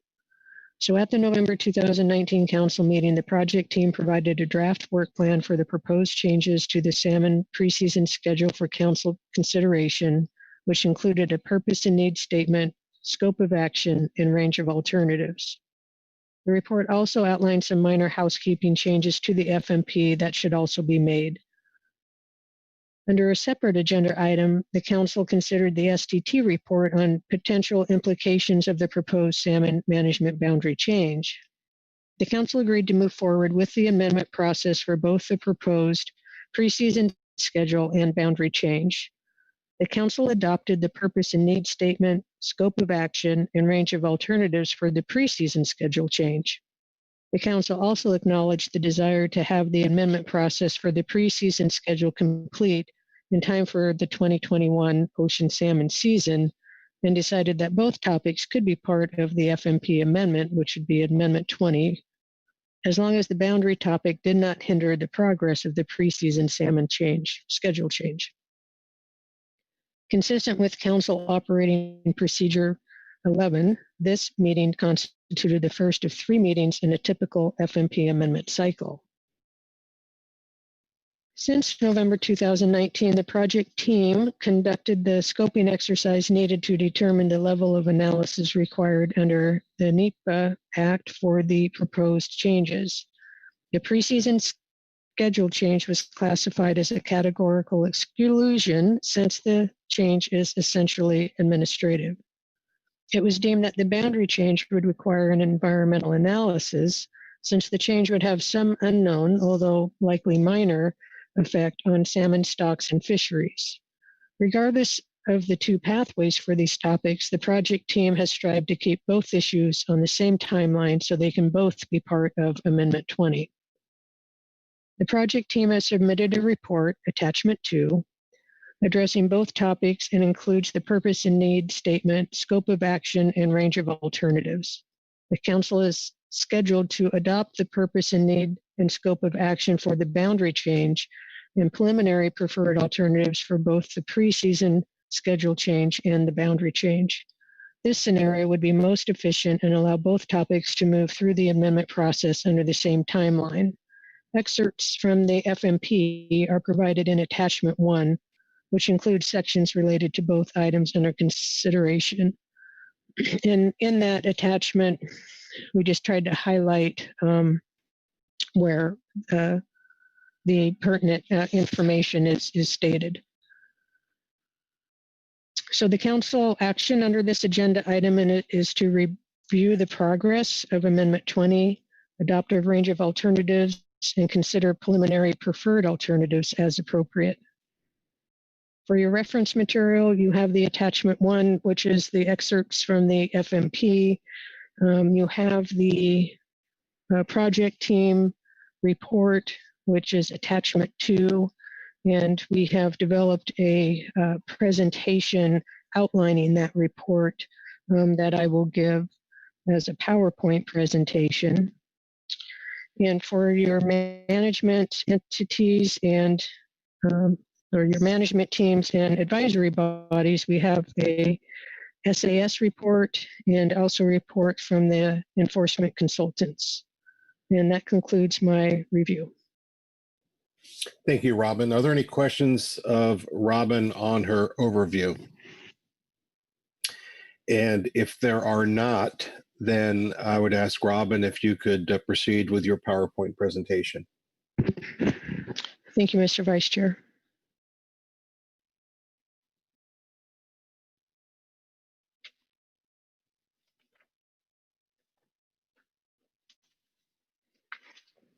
Okay, so as noted, this PowerPoint is just an attempt to summarize the project team report, agenda item E3, attachment 2. It's a 6-page report. And again, we've just tried to summarize the major points. Next slide. So the purpose of the amendment is to have one amendment that covers 2 different topics, the preseason schedule and the boundary change. There's 2 items under the preseason schedule that will need to be addressed. And then the boundary change is a little bit simpler, although it does have its complications at the same point, I guess I would say. And then, as we mentioned, there are some housekeeping topics that will need to be cleaned up while we have the opportunity. Next. So our goals for today is to adopt a purpose and need, scope of action, and for just the boundary proposal, you know that, as we mentioned back in November, the council has already adopted the purpose and need, scope of action, and range of alternatives for the preseason schedule change. So then we'll also take a look at the range of alternatives for both proposals. So we'll look at what the council adopted as a range of alternatives for the preseason schedule back in November, and we'll look at the range of alternatives for the first time for the boundary change.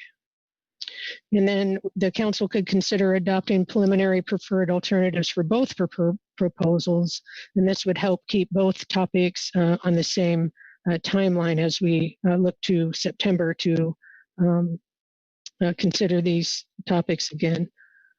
And then we'll look at the future workload and schedule for this amendment as well. Next. So for the boundary change, for the purpose and need, the purpose would be to change the defined southern boundary of the Klamath Management Zone from latitude 4005, which is Horse Mountain, California, 5 miles north, to latitude 4010. This would reduce the size of the KMZ and increase the size of the adjacent Fort Bragg area by about 5 miles. The need would be to simplify the management by aligning the southern boundary of the KMZ with the federal groundfish boundary and fulfill the request of the local commercial fishers to move the boundary. Next.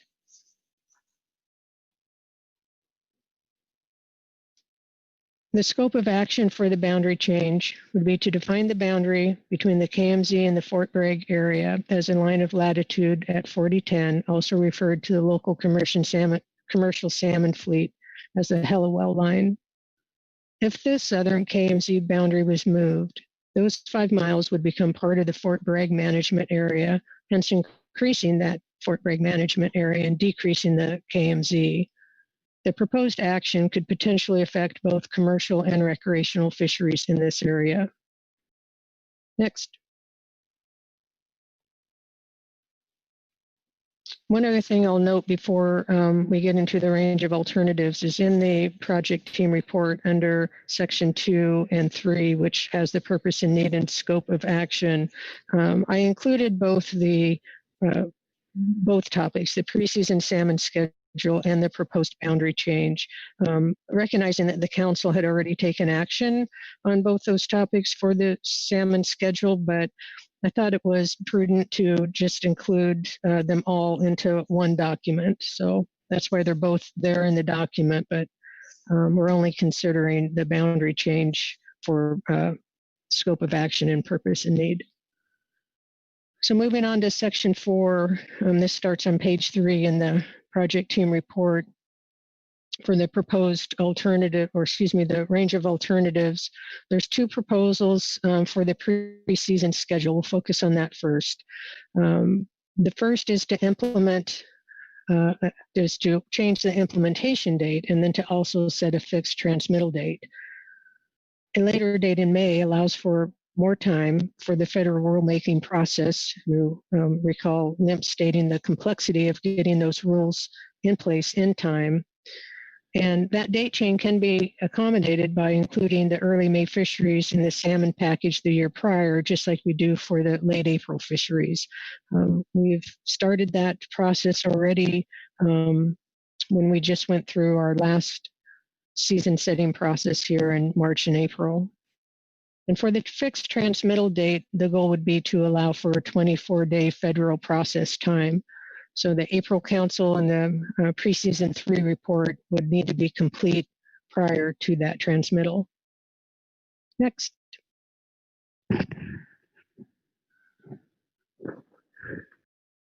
The preseason schedule for changing the implementation date, we have 3 alternatives. This is in section 4.1 of the team report. The first alternative, 4.11, would be status quo, which would be to maintain the effective date of May 1. The second would be to have an annual effective date of May 15. And the third alternative, 4.13, would have an annual effective date of May 16. Next. The second part of the preseason schedule change proposal is to set that fixed transmittal date. Under alternative 4.14 would be status quo, where there would be no set transmittal date. Alternative 4.15 would be to amend the schedule so that includes an annual transmittal date that provides a 24 days for NIMPs to work through the regulations. There is one correction here, but I'll say that if a May 15 date were suggested for implementation, that would suggest a transmittal date of April 21. That is correct. I believe in the project team report, it says May 22nd, so we'll make that correction here. Next. The second topic under this proposed amendment is the boundary change, which would be to modify the defined boundary of the KMZ. Alternative 4.21 is status quo, which would be no action or no KMZ boundary change. And alternative 4.22 would be to modify that KMZ boundary to latitude 4010. Next. So under the boundary change, just some consideration since the council hasn't had a previous discussion or much previous discussion on this topic. Again, the boundary change would provide safety, ease in enforcement, and potential increased fishing area for commercial salmon troll. Their data is lacking to estimate any change in impacts to salmon stocks from the proposed boundary change. That was acknowledged through the report of the STT that was provided in November of 2019. And there are some salmon stocks of concern in that area, including the Klamath River Fall Chinook and the Sacramento Fall Chinook, which are currently categorized as overfished, and also the California Coastal Chinook and the Southern Oregon, Northern California Coast Coho, which are ESA listed.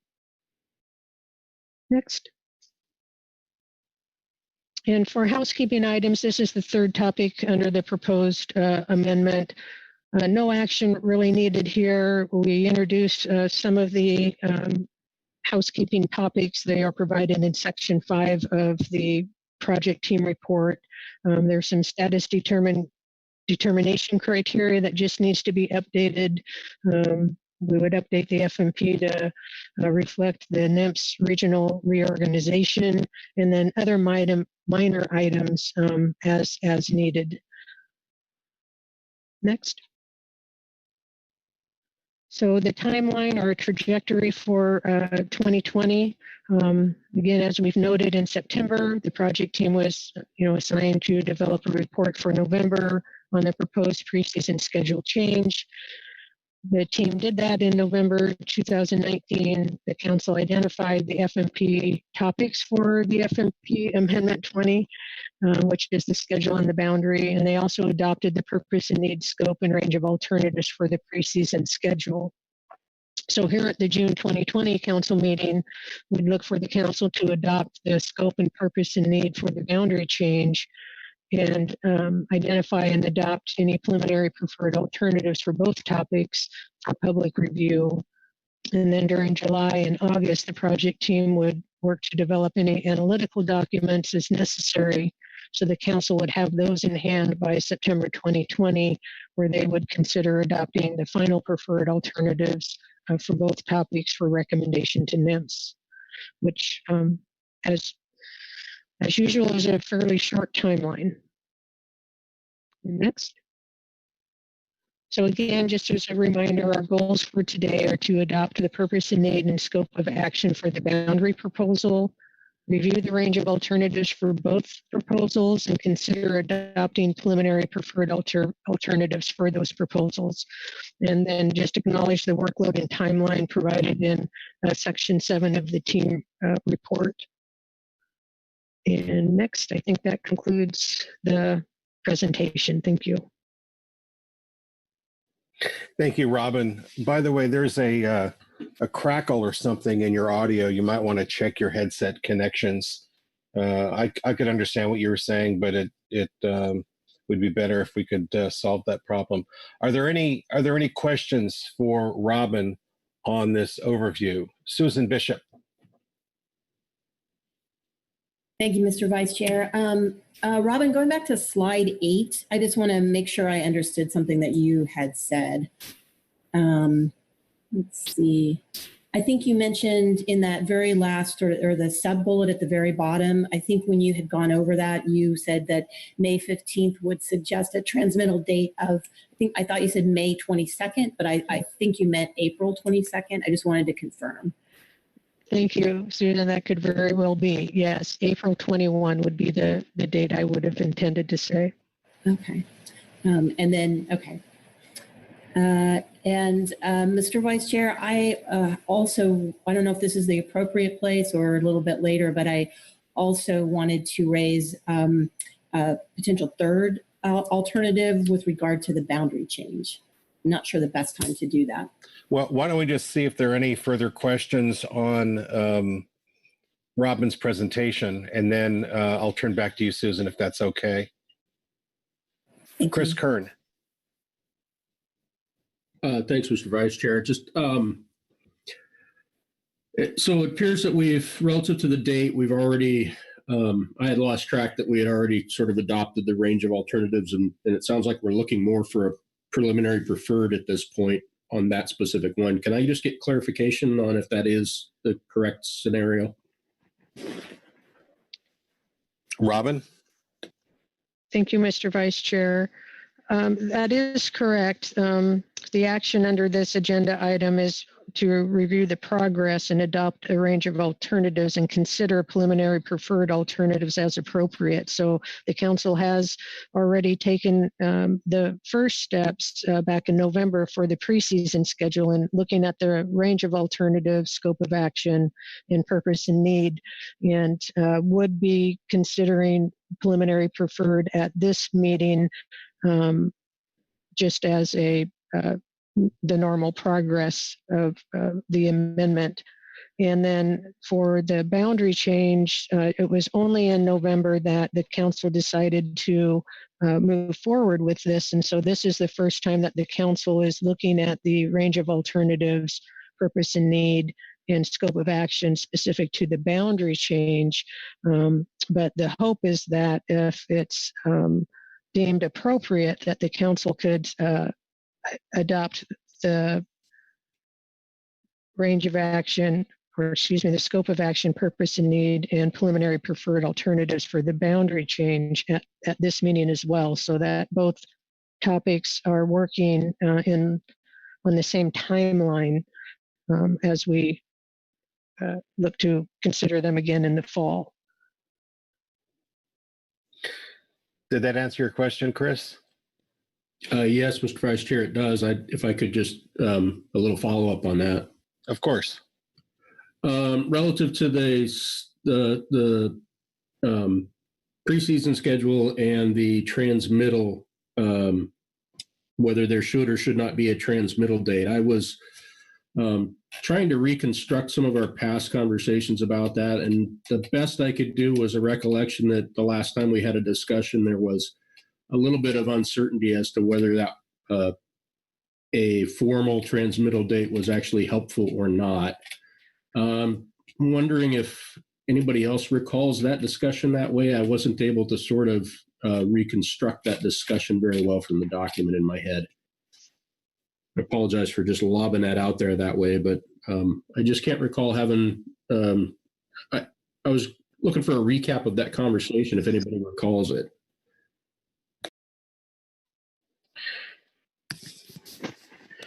So that's an open question, I guess not just to Robin, but to anyone else who may remember that conversation. At the point, yeah, I think I'm more looking to see if there's any discussion around that item to prompt any of that if folks have thoughts. But this may not be the right time for that, but that's one question I had. I'm going to suggest we take that up during council discussion, but if that's okay. Is there anything else, Chris? No, that's it. And that sounds great. I'll put my hand down. All right. Thanks, Chris. Chuck Tracy. Oh, who was that? Sorry, it was Robin. And yes, Robin. I just wanted to mention that in attachment 1 under this agenda item E3 on page 2, I think the only time the transmittal date may even be referred to, and it's not even necessarily a transmittal date, but under footnote A, under that table, there is a April 15 date that's acknowledged in that report, if that helps the conversation at all. Thanks, Robin. Chuck and then Brett. Thanks, Mr. Vice Chair. Well, actually, it's a good segue because I was sitting here staring at page 2 of attachment 1 and that April 15th date. I guess I would, well, maybe a first question. So these yellow highlighted issues in attachment 1, are those part of the alternative, or is that part of the housekeeping part of this process? So maybe I'll start with that, and then I got to follow up. Thank you. for the most part, I believe the highlighted areas would be changed as and if the proposed changes took effect under the Amendment 20. And so I had just gone through the FMP and just found all mention of, the May 1 date and as it related to the transmittal. So my thought would be that these highlighted areas would be the sections that would likely be changed were the proposal adopted. Thanks, Mr. Vice Chair. Follow up then? Please. Okay, well, so the April 15th date is something we've stuck faithfully to through the years in terms of taking council final action on that date or no later than that, even if that's not the last day of the council meeting. So that's what we've scheduled. We have with the the increase in potential increase in the time allowed for implementing the fisheries, I guess I would appreciate a conversation about maintaining whether that's worth maintaining or not. And just as way of illustration, we're looking at council meeting dates for April of 2023 right now, and that's a particularly problematic time. And we have to avoid attempt to avoid holidays. I guess what I'm saying is that April 15th, based on our best estimate now, would put us on about 2 days before the end of the council meeting, which, the way things have been going in the last few years, it seems like that could be problematic for that April date.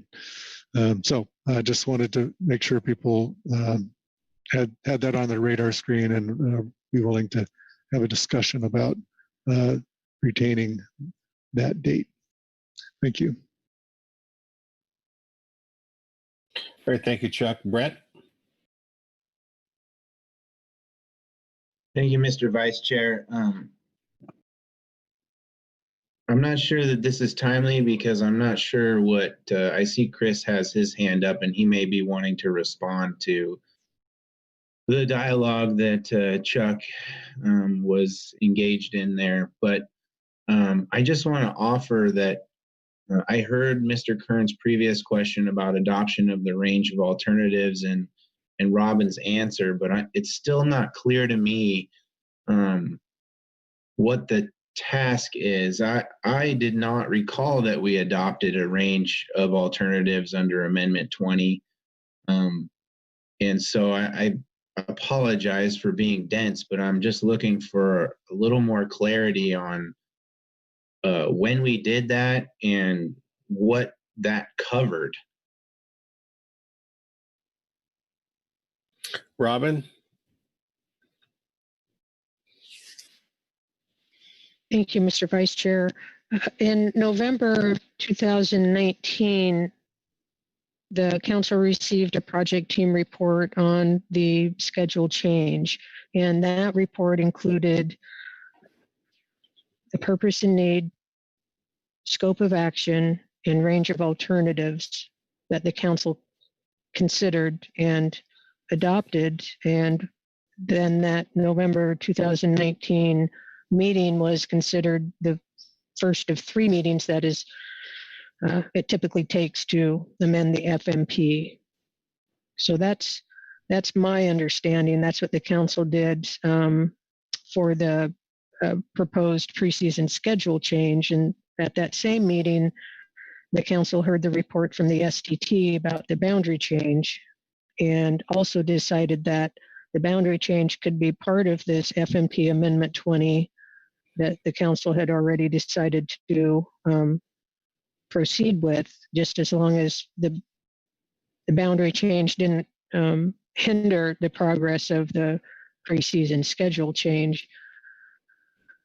And so here today, I'm just trying to get those 2 topics to line up as far as where they are in the progress. And that would be to adopt the preliminary preferred alternatives for the preseason schedule change, since all the other work was done in November. And if you wanted to grant me a little bit of time, I could go back and look at our decision document in November and confirm that that is what the council did in November.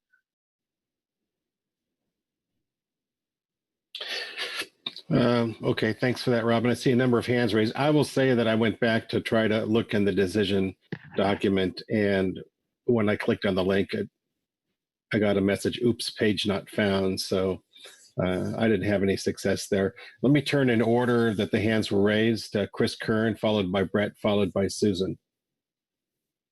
Thanks, Mr. Vice Chair. This was in follow-up to Mr. Tracy's points raised. I think I'm tracking this as that we would not, relative to the potential effect of a time certain delivery date for the measures.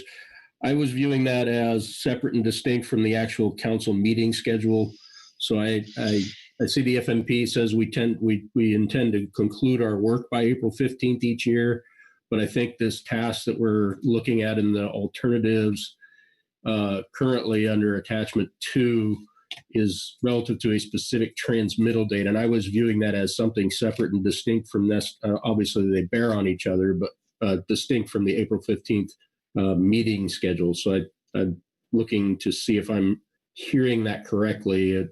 Implementation date in the attachment 2, it says if we had a transmittal target date of no later than April 22, an implementation date of May 15th would suggest a transmittal date of April 22.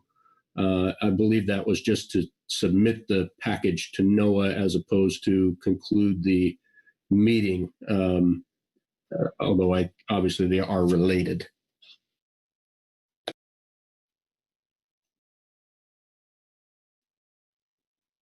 So this is Chuck. Maybe I could step in here again real quickly.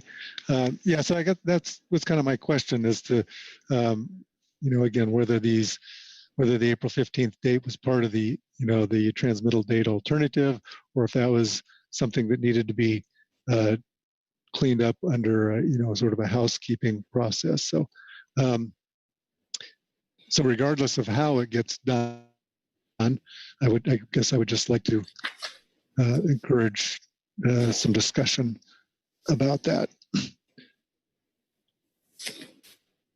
All right, thanks, Chuck. And keeping in mind, these are just questions now. We'll come to council discussion later. It's just the questions, for example, to clarify where we are in the process, dates and whatnot. Brett? Thank you, Mr. Vice Chair. So just following up on my question and Robin's answer, in looking back at the November briefing book, I'm not able to find the decision document myself either, but I did see that we approved a draft work plan and recommendations at that time. And I think maybe the point of clarity that I'm needing here is for our council action today, when we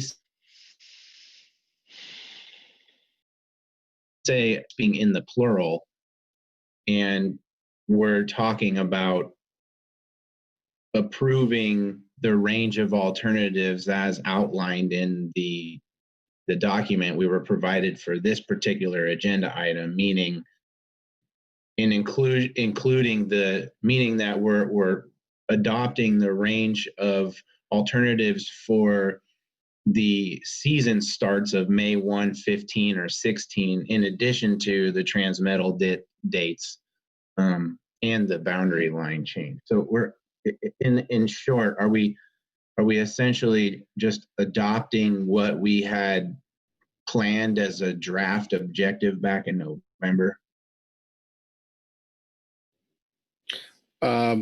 I'll take a stab at that. I think it depends upon what we put forward here. It could be the same as that, or it could be expanded. And I think we're going to be hearing from Susan on that in a moment.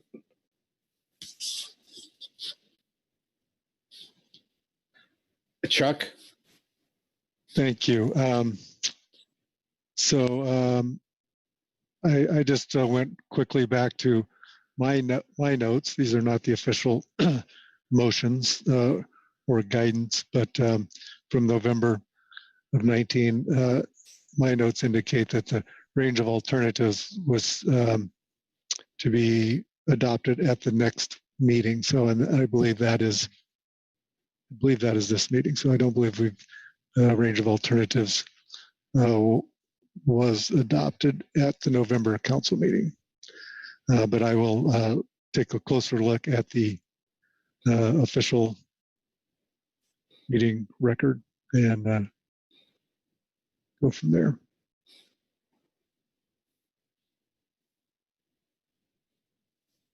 All right, thank you, Chuck. Susan Bishop. Thank you, Mr. Vice Chair.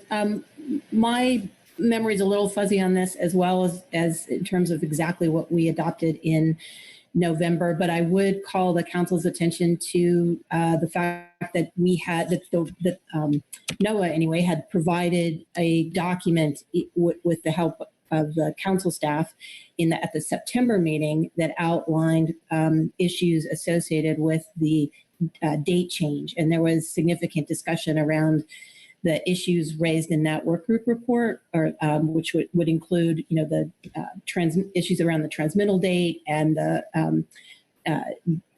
date of effectiveness, sort of May 15th, May 16th. Whereas in November, that was really the first time that the boundary change came to the council and was discussed in the context of being included in Amendment 20. And so we really didn't have the kind of discussion that we had previously on the date change. So just offer that up. Also echoing kind of what Chuck had said about the interconnectedness between the transmittal date in order for NOAA to move forward with its regulatory process and the date that the meeting ends are really tied and facilitate each other. We did a little bit of looking back to see the interplay in those two things and have noticed that over the last 5 years or more, the date that the council April council meeting has ended has moved later and later in time, which I think has been one of the contributing factors to the real pinch that's created for us to get the regs in place by May 1. So just some background and recollection there.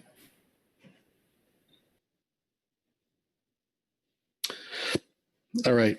Are there further questions on Robin's PowerPoint presentation? And if there are not, I'm going to turn to Susan, right back to you, Susan, for a verbal NIMS report. Thank you, Mr. Vice Chair. I guess one question is just order. Did you want to take these two pieces of Amendment 20, the date change and the boundary change, in order or separately or together in terms of discussion?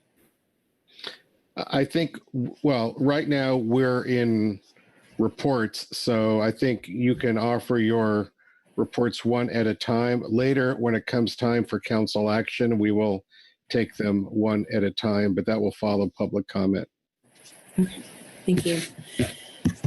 With regard to the Amendment 20 issue for the date change, NIMS wants to underscore the importance of allowing the 24-day period for its regulatory process.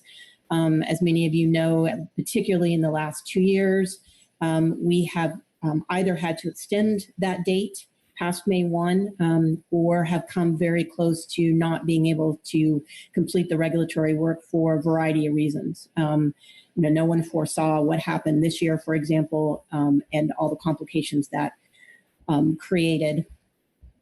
So we don't have much more to offer there. I think the work group reports have been pretty extensive, but I do want to underscore at least the one issue that NIMS sees as important for us that would indicate, that also underscores the importance of a clear communication, a clear transmittal date, so that we can coordinate with headquarters and other entities.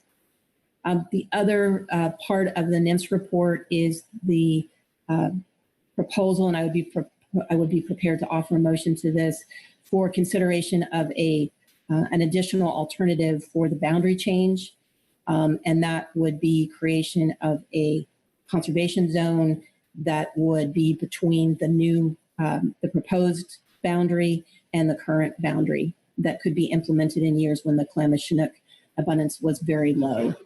And that relates back to the presentation that Robin gave with regard to the uncertainty in what the effects will be moving forward, and also our concern about impacts to listed stocks and stocks that are currently overfished that move through that area.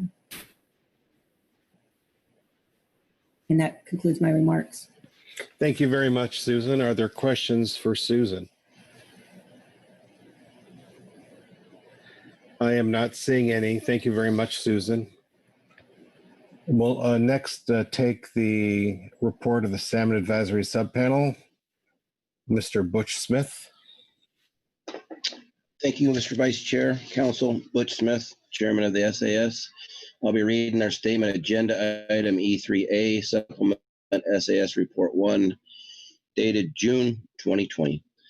The Salmon Advisory Subpanel supports the proposed changes to the Pacific Fisheries Management Plan FMP as described in Amendment 20 reports.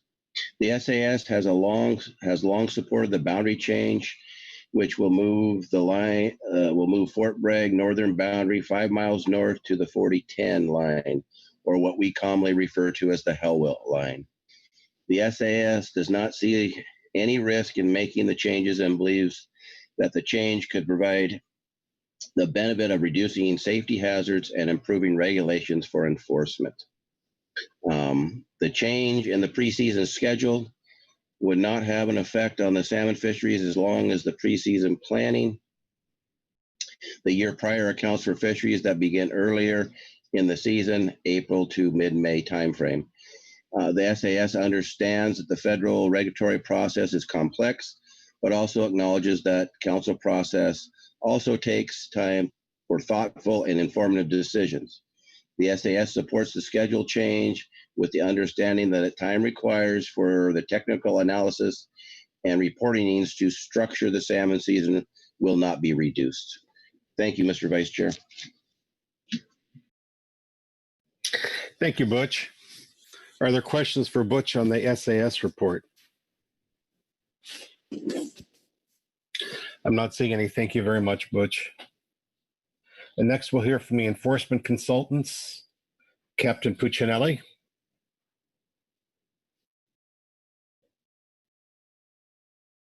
Mr. Vice Chair, members of the council, Bob Puccinelli representing enforcement consultants. I'll be reading a supplemental EC report for agenda item E3.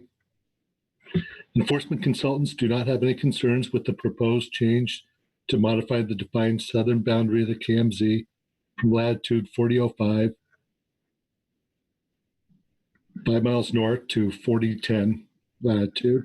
There may be an enforcement benefit if this change were to be made by aligning both the federal groundfish management line boundary and the southern boundary of the KMZ. This will provide some simplicity for both fishermen and enforcement. Upon review by the U.S. Coast Guard, this change has not appeared to impact safety or freedom of navigation. Shifting of the line 5 miles north will not increase or decrease available aids to navigation or enter into any designated areas. This concludes my statement. I'll be happy to take any questions council may have. Thank you very much, Captain Puccinelli. Are there any questions of the enforcement consultants? All right, I'm not seeing any hands. Thank you very much for the report.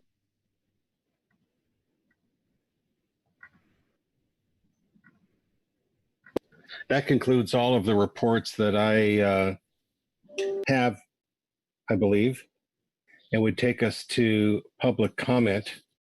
So I'll ask to see if there's any public comment on this agenda item. Yes, there is, Mr. Chairman. We've got, Mr. Vice Chair, we have one public comment, and it will be, oops, I think I just got the wrong one sent to me. Or I clicked on the wrong one. Well, we take our time to get it right. Yeah, you sent me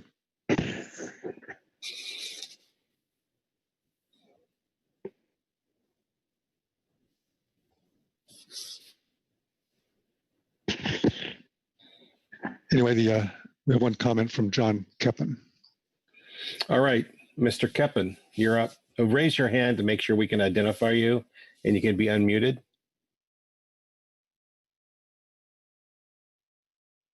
Good morning, Mr. Vice Chair and council members. This is John Kepping, fishing vessel Lulu. I'm speaking today for David Hellwell, who's having some surgery, as well as the Eureka and Fort Bragg Fishermen's Association, and myself as one person that has actually fished this area and is intimately knowledgeable with the area. We support the SAS statement and ask the council to move the process forward in adopting the proposed change, which I believe in the notes that we just had would be 4.2.2 and modifying those changes. All of the reasons for adoptions have been fully vetted over the past 4 years. The reasons for not adopting have, in summary, been the uncertainty, not the science, but all those questions are reasonable. My experience is that this area is very remote. It's only a few boats. My estimate is less than 20% of the active California commercial fleet fishes this area. And for the reason is that it's so far, it's a day's travel from either Eureka or from Fort Bragg. So if you go to that area, you've got to want to be there, and you have to be prepared to stay. The other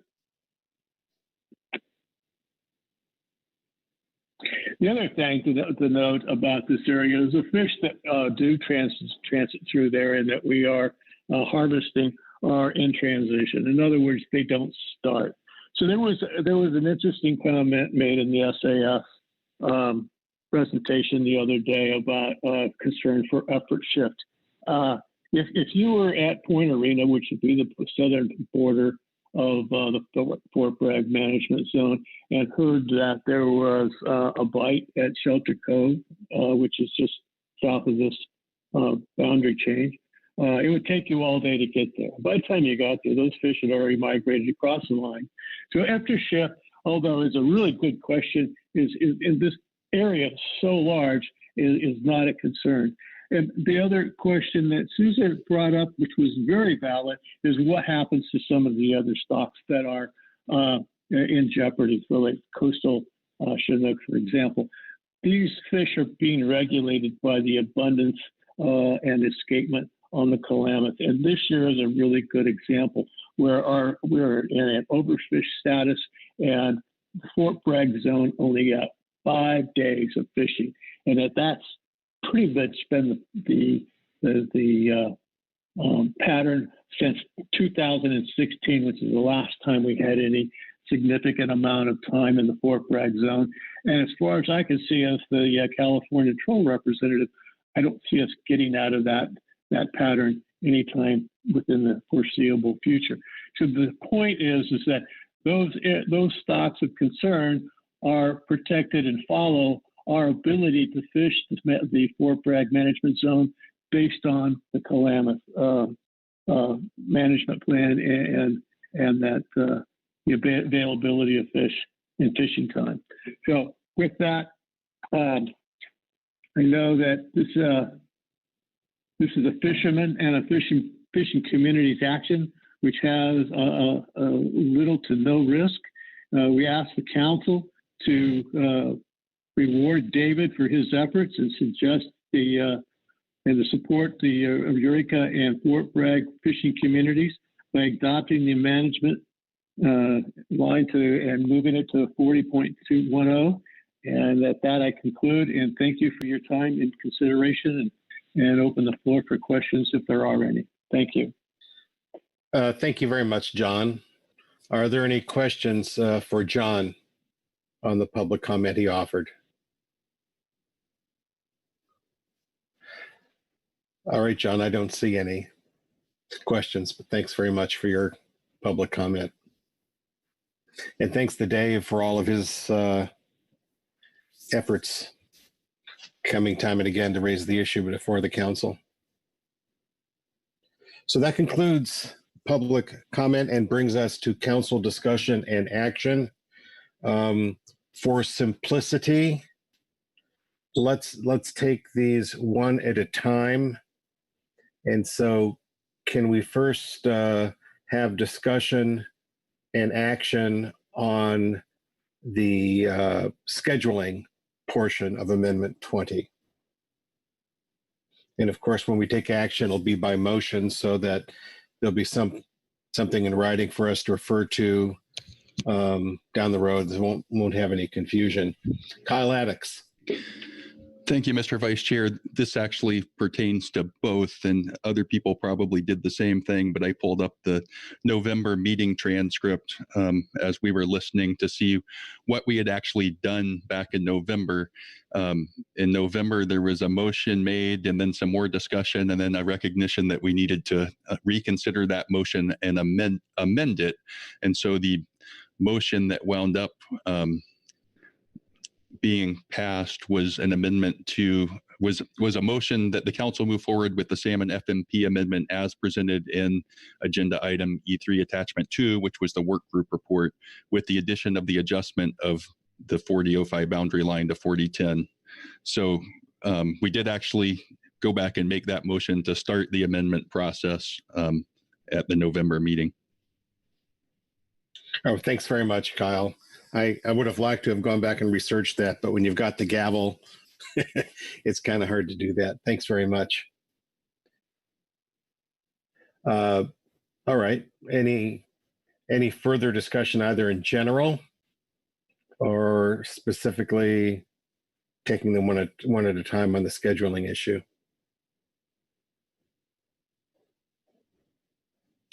Mr. Kern. Thanks, Mr. Vice Chair. Just sort of thinking through a few of the pieces of this management schedule. We've got 2 sections in attachment 2, I believe it is, that speak to both the date as well as a transmittal establishment of some firm transmittal date. The first one is relatively straightforward. We've talked about the need for additional time for filing the rules. We've already got in the FMP the mention of concluding our work by April 15th. And I note that the alternative regarding transmittal date speaks to about a 24-day maximum time frame and sort of back calculated from that, which I believe it implies that if the date were May 15th, then the transmittal would be the 22nd, which to me means if we ended up at the 16th, it would be the 23rd. That's over a week in the first instance and 8 days after the meeting in the second, relative to our conclusion of work on April 15th. So I'm struggling with whether we even need to talk about a hard transmittal date. We've already got the conclusion of work on the 15th of April. And so I'm sort of thinking of this as just looking at the changing the effective date and maybe leaving the other part alone in my own view. I'm wondering if others have thoughts on that as well. Thank you, Chris. Susan Bishop. Thank you, Mr. Vice Chair. Chris, I may have missed something that you said. I think as Robin mentioned, there were a couple of errors in the transmittal date section of the work group report. And so if the effective date is the 15th, that would require transmittal from the council to us by the 21st. And if it were the 16th, it would require transmittal to us by the 22nd. I think what I'm questioning, and I was trying to find a couple of documents that I had, but your calculation of the time to transmittal to us, for example, was assuming that the council meeting would end on the 15th. But if I recall correctly from some of my information, that has not always been the case, that the council meeting, for whatever reason, has ended later.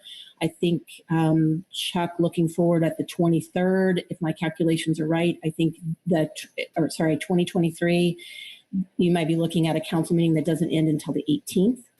And in the past, that has created a lot of problems for us in terms of having to turn around something in a matter of a few days, and increase this uncertainty significantly as to whether we're going to be able to get the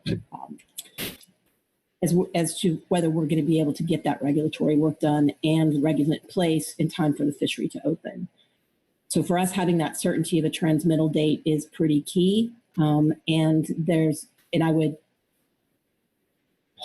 point out that the 15th may not be something we can count on as to the council concluding its work unless that's a commitment the council makes. Thank you, Susan. I understand the need for a hard transmittal deadline. If we're going to have a new deadline for the effectiveness of the regulations, it seems sensible, considering the purpose of these amendments, to pair that with a transmittal date. And of course, the council can back up from there to its decision date. Brett Cormos.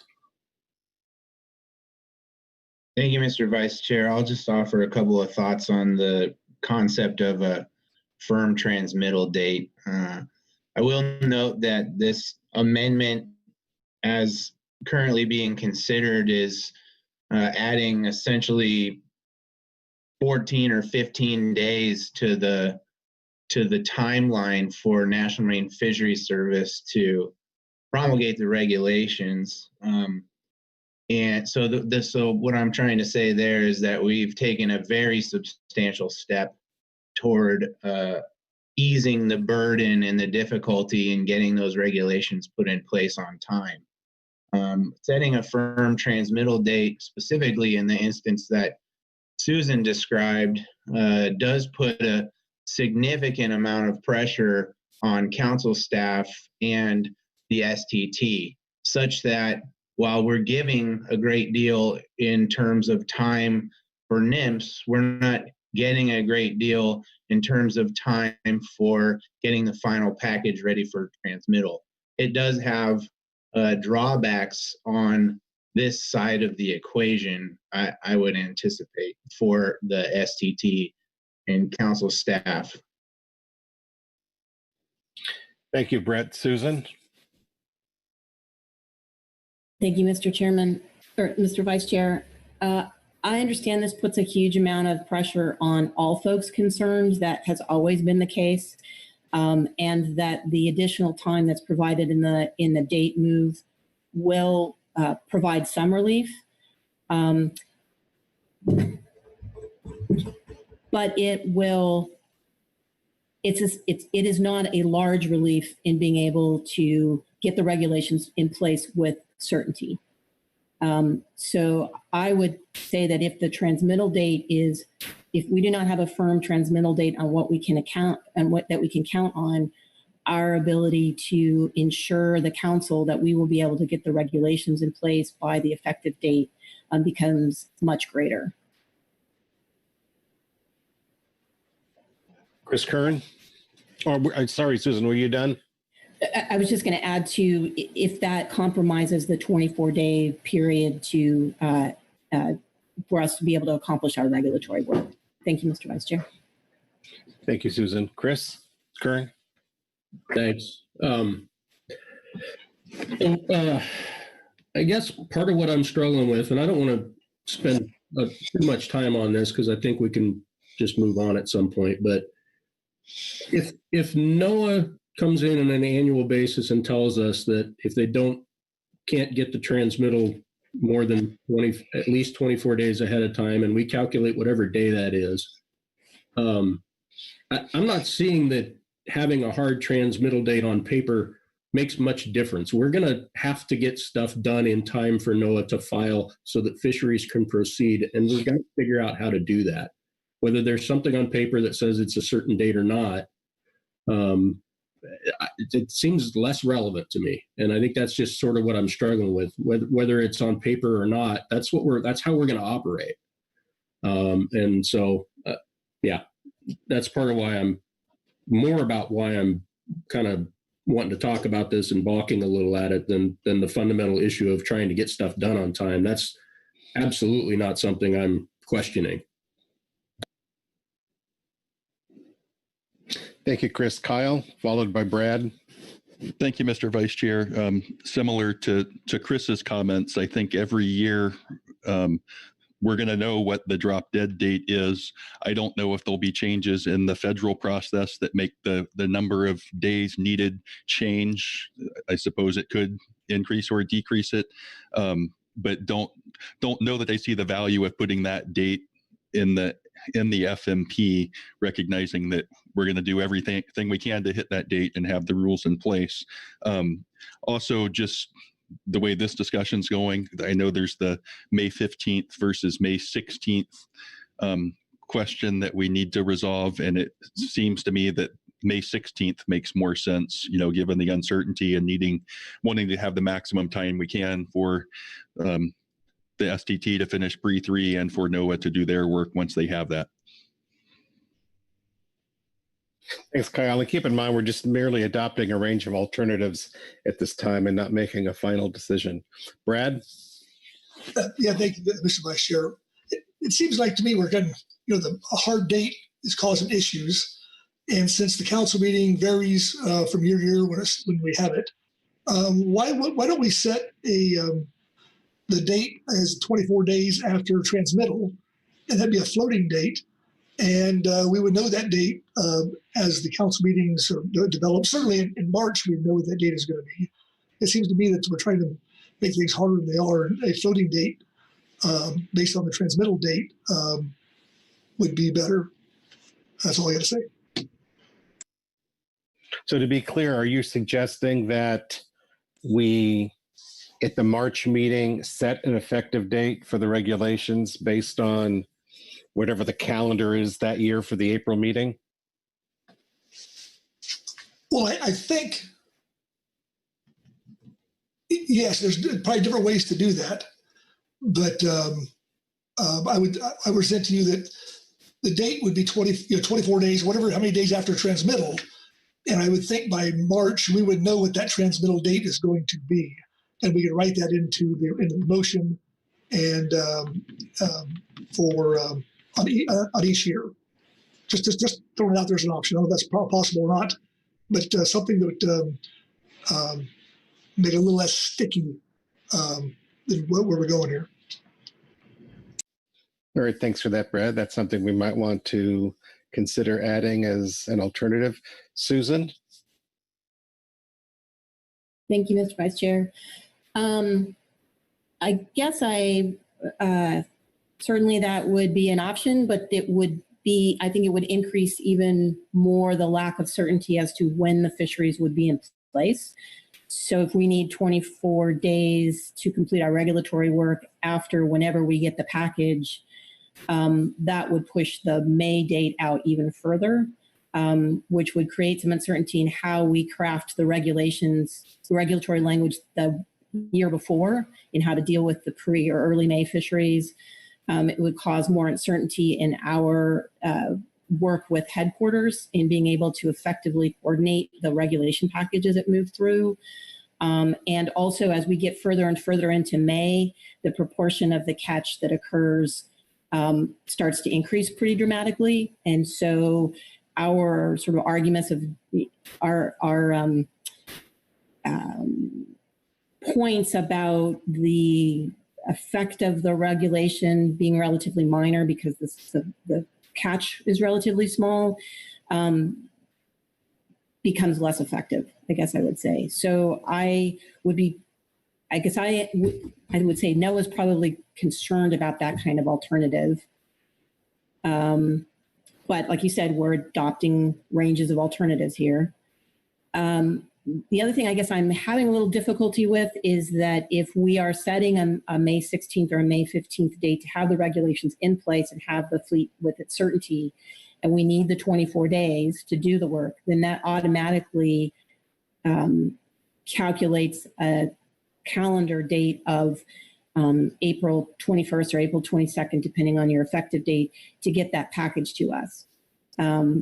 Unless the council is willing to live with this potentially significant uncertainty of having those regulations in place, I guess I would say. I am a little concerned, just to be frank, that folks seem to be, and I could be totally misreading this, but downplaying the complexity and difficulty in getting the regulation package through to provide some perspective. In most other cases, regulations like this, it takes weeks and sometimes close to months to get those regulations in place. So we are already in a pretty unique circumstance in terms of the time that it takes us, or our ability to effectively get those regulations in place. And so I'm just concerned if folks are not fully recognizing the workload and the complexity and the increasing difficulty that we have had in getting those regulations in place within that 3-week period. I am by no means underplaying the amount of work that it takes the council staff and the STT to get their work done and to provide the necessary information to us. But I'm sensing sort of a perspective that the workload on the NOAA side is not that difficult, I guess I could say, and that the additional time that's being provided under this under these proposed alternatives will relieve any kind of stress or challenge in getting those regulations through. And I just wanted to be clear with the council that while it does provide relief, it is still going to be a heavy lift on our end. Thank you. Thank you, Susan. Brett, followed by Chris. Thank you, Mr. Vice Chair. Just a couple of additional thoughts to offer. Number one, I'd like to put Ms. Bishop's concerns. I'd like to offer some acknowledgement and perhaps comfort to Ms. Bishop around her concerns. In no way do we, at least myself, and I go out on a limb and speak for Chris and Kyle, and in no way do we downplay the amount of work that it takes for National Marine Fisheries Service to take these regulations across the finish line. And I know Ms. Bishop acknowledges the roughly 4 months of work it takes state agencies and the council and the advisory bodies to get these regulations set for transmittal prior to them doing their work through headquarters to get regulations in place. I think the one thing that I will note is that this has always been and always will be a team effort. Everybody is pitching in, and it has always and will always require some give and take. And establishing some rigidity into this process is helpful, but it also may be overreaching in some instances. So that there is some concern, at least on my part, around establishing a transmittal date, because it introduces rigidity that may not be useful in every instance from a team perspective, not just from a National Marine Fisheries Service workload perspective. And the other thing I'll just note is that we've already created some mechanisms and will continue to utilize those mechanisms with or without this amendment to allow fisheries to occur when NMFS is unable to get the regulations in place on time, or in another way of saying that, on schedule, according to how the council has formed regulations. recommended for NIMS's approval. So we do have placeholders now that are effective, however, not desirable in some cases, I'm sure. But this problem has a solution without this amendment. And all in all, we should just be focused on trying to make this as useful as possible for all involved. And again, one more time, as you and Ms. Bishop have acknowledged, I know we're just looking at a range of alternatives now, so this discussion may be more pertinent a little further down the road, but I would argue it's also useful for all of us to have these conversations again and again. So thank you. Thanks, Brett. Chris Kern. Thanks. Appreciate it. Brett did cover what I was going to say, which is I do recognize the workload. This is my discussion and question about the transmittal date is independent of that. I'm taking NOAA at their assessment. If they say it needs 24 days, then that's 24 days that's needed, whether it's in the FMP or not. So that's where I'm coming at this from, is not to not recognize the workload. I'm just questioning the need for something on paper, recognizing we have every incentive in the world to meet what NOAA tells us their deadline needs to be on a given year, and no incentive to ignore it. So thanks.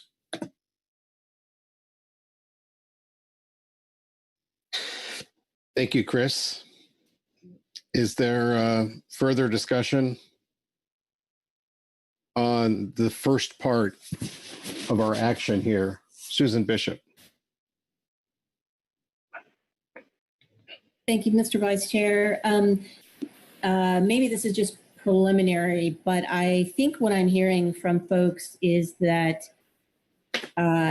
we're just identifying alternatives at this point and questioning of the leaving the transmittal, or a questioning of the need for a transmittal date, but not a request to not consider that in the range of alternatives. Maybe I'm asking that question prematurely, but probably at this point, it's very clear from NIMS's perspective that we see that as least as going forward in the alternative as being key and very important. Thank you, Susan. And, you know, I've been involved in the salmon season setting process for a number of years, and I recognize how stressful it is for everyone concerned, and in particular, the work done by the STT. And I know as it gets handed off to NIMS, so it's not visible to me, it's certainly apparent. Hold on a second, please.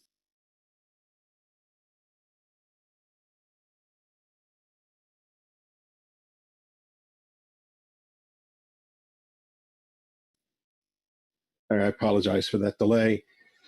But in the past, looking back at the calendar, it's been a lot of work in a short amount of time for everyone. So I sort of take to heart Brett's comments about this being a team effort, and that and that's both the STT and NIMS. So in any event, at this point in time, if there's not further discussion, I'm curious to see if someone has a motion to put forward on Amendment 20, at least as it pertains to the management cycle timing.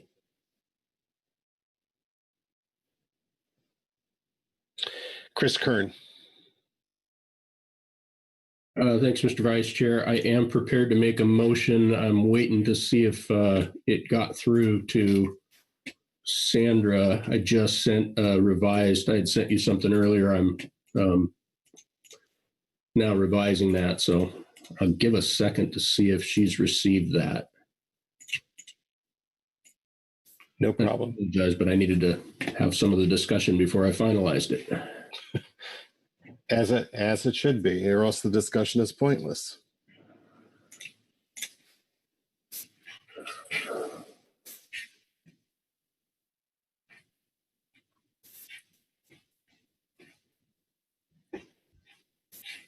I imagine Sandra will put the motion up as she's received it.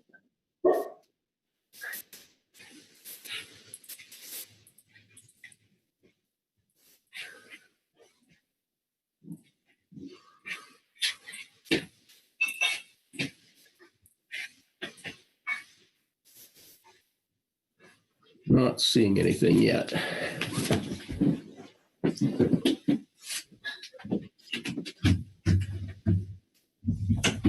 hope it's not. She's working on it. Okay. Yeah.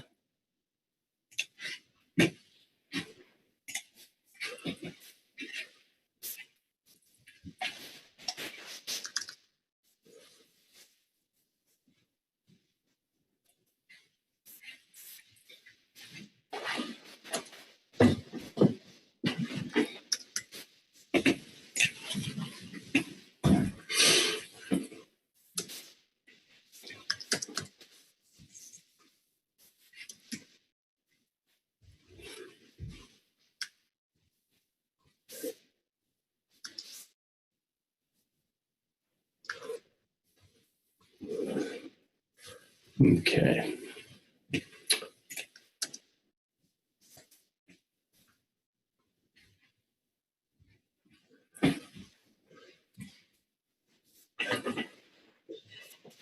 Okay.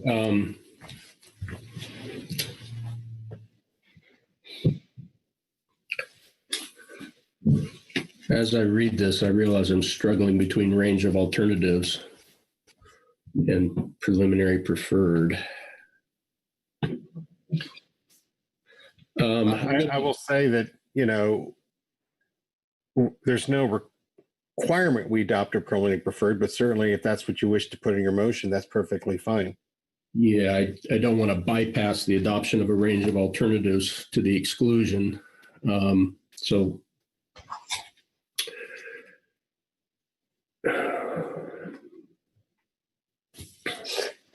Do you want another couple of minutes to think about this? I do. I apologize. Yeah. Why don't let's we've got plenty of time and let's get it right. What do you think? 5 minutes or 10 minutes? 5 should be plenty. All right. Why don't we just take a quick 5-minute break?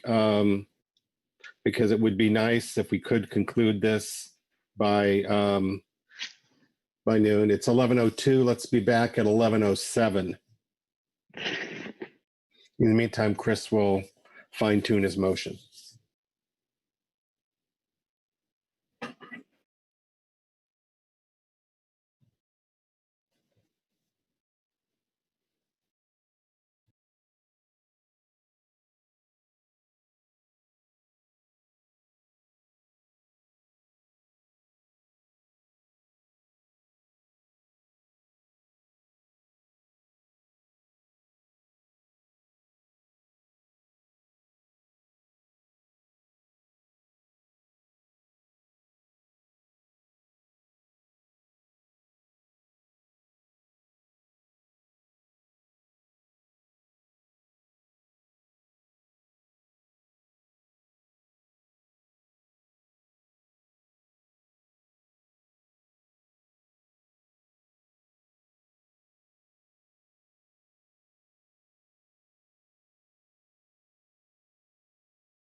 All right, it's 10:07,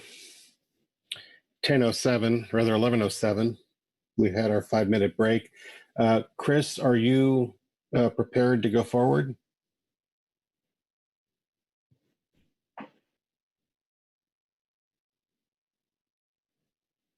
Chris Kern, are you with us?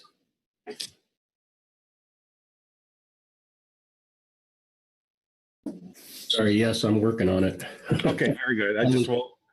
Yeah, I was having trouble finding the mute button. So okay, no problem. All right, we'll remain on hold here for a little bit.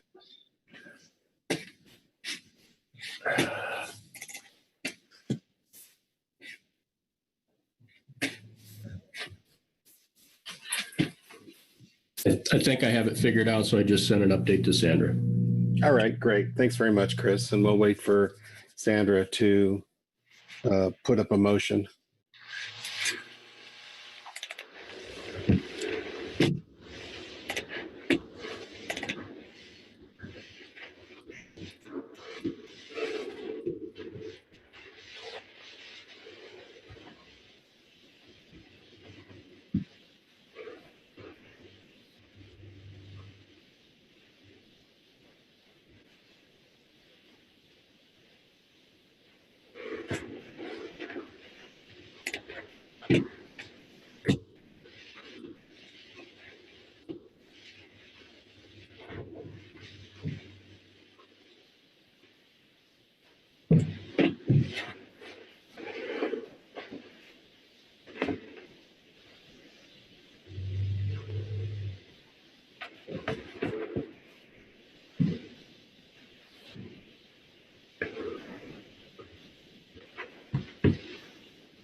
Chuck, can you confirm that Sandra has the motion?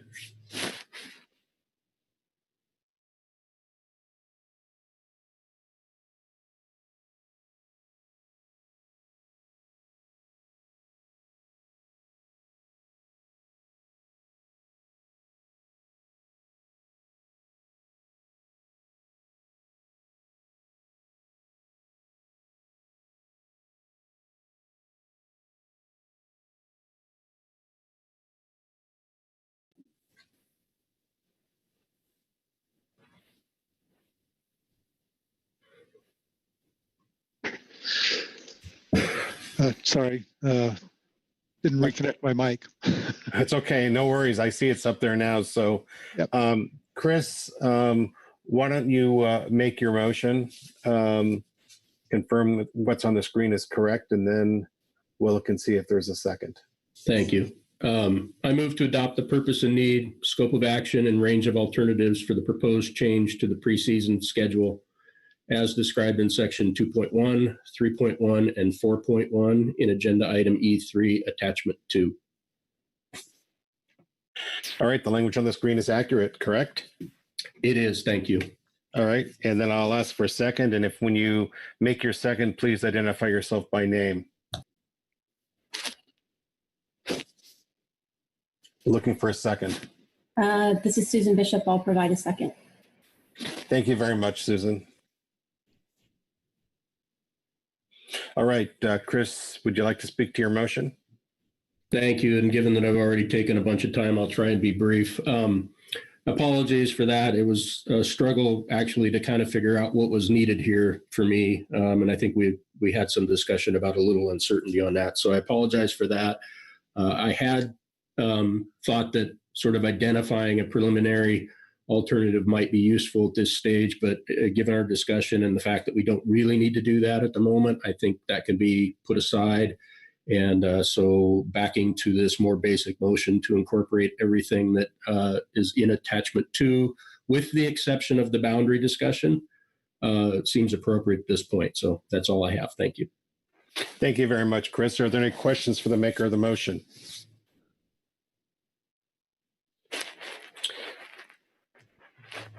I'm not seeing any hands. So I'll open the floor for council discussion. If any on the motion, raise your hand if you have any discussion. And not seeing any hands. So I guess there is no council discussion. I guess we had it all earlier. So I will call the question. All those in favor of this motion say aye. Aye. Aye. Opposed, no. Any abstentions? The motion passes unanimously.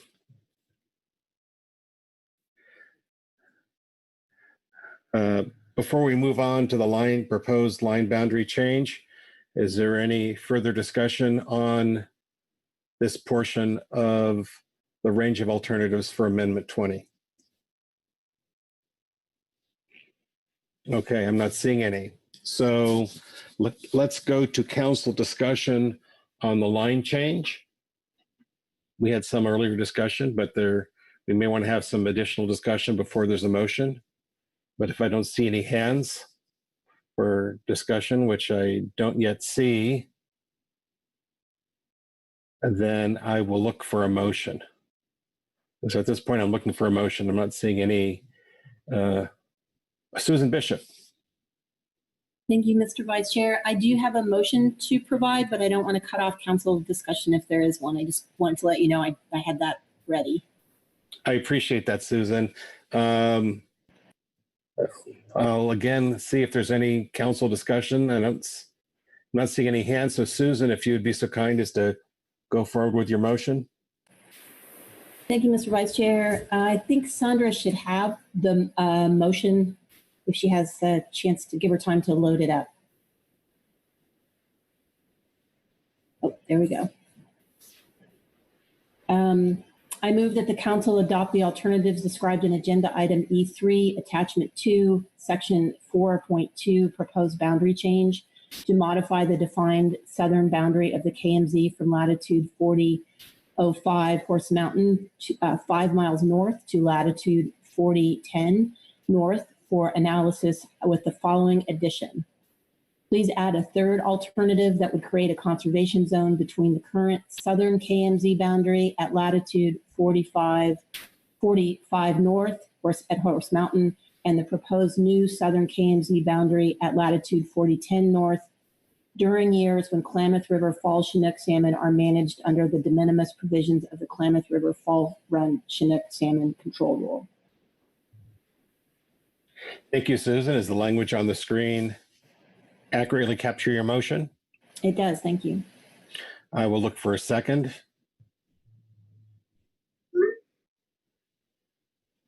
This is Phil Anderson. I'll second. Thank you, Phil, for the second. Susan, please speak to your motion. Thank you, Mr. Vice Chair. I think in light of the uncertainty discussed in the SCT report, for example, so as we know, they had extremely limited information to really evaluate the impacts of the line move. I think the SAS has, and in particular, John Keppen and Mr. Hallowell have made a lot of good arguments for doing so. But given that, we do know that there's quite a bit of uncertainty. The commercial fleet has not fished in that area and since 1992. As the fishermen have laid out, there's hope that it will bring a boon to some of those northern communities, and with that might come an effort shift. In addition, there are listed species in the area and stocks of concern.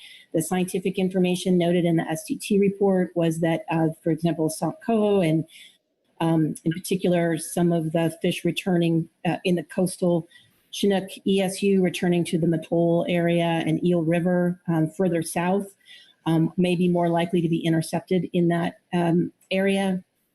And management gets more complicated when Klamath River is Chinook are constrained. So this, to me, this puts another tool in our toolbox. It would be implemented in years when there are concerns about stocks moving through that area already. And in most years, it would not affect the fisheries. So with that, I that concludes my support for my motion. Thank you, Susan. Are there any questions for Susan on the motion? This is Chuck. I've got a question. Please.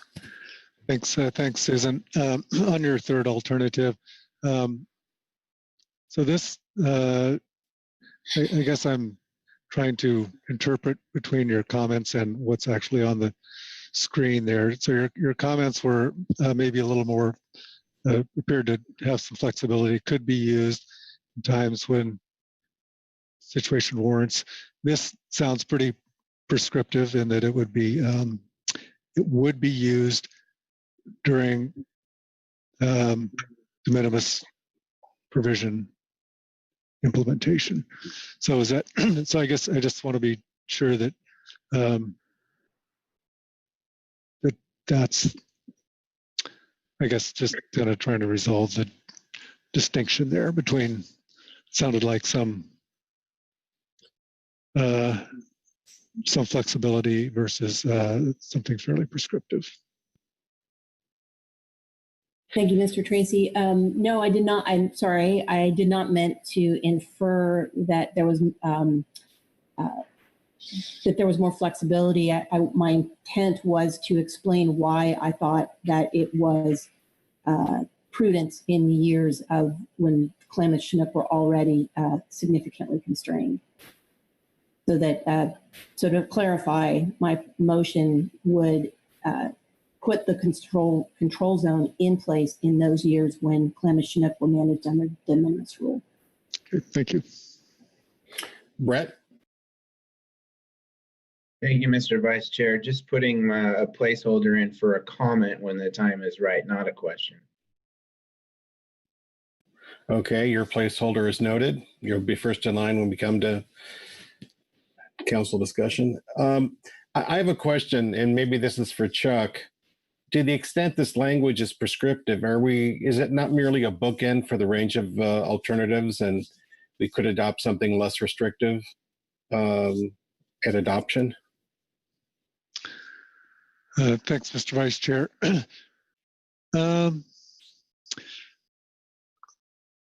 Well, I guess I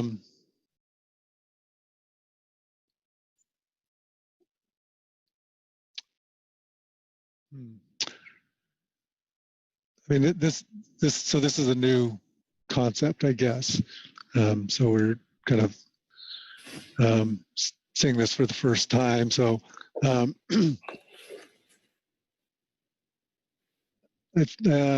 think probably if there was council discussion to that fact, I think that would probably be a consideration. I mean, I guess the range of alternatives then would be between this and nothing. So I suppose that would provide that something else within that range could be considered when the council takes final action. Okay, thank you, Chuck. Brett, I think we're still on questions for the maker of the motion. Understood, but Mr. Vice Chair, I just had an answer to your question that I think might be helpful. I could be wrong, but not connected to my comment I wanted to make later. Okay, go ahead. Okay, thank you, Mr. Vice Chair.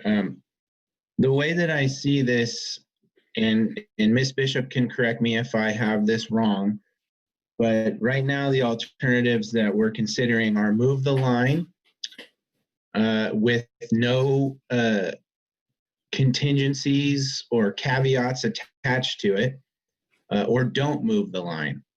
And this additional alternative would allow movement of the line, but with some caveats, and that being that under the de minimis provisions of the Klamath Harvest Control Rule, some further management actions may be anticipated in this specific area. So not a bookend in my view, but something in the middle of yes and no.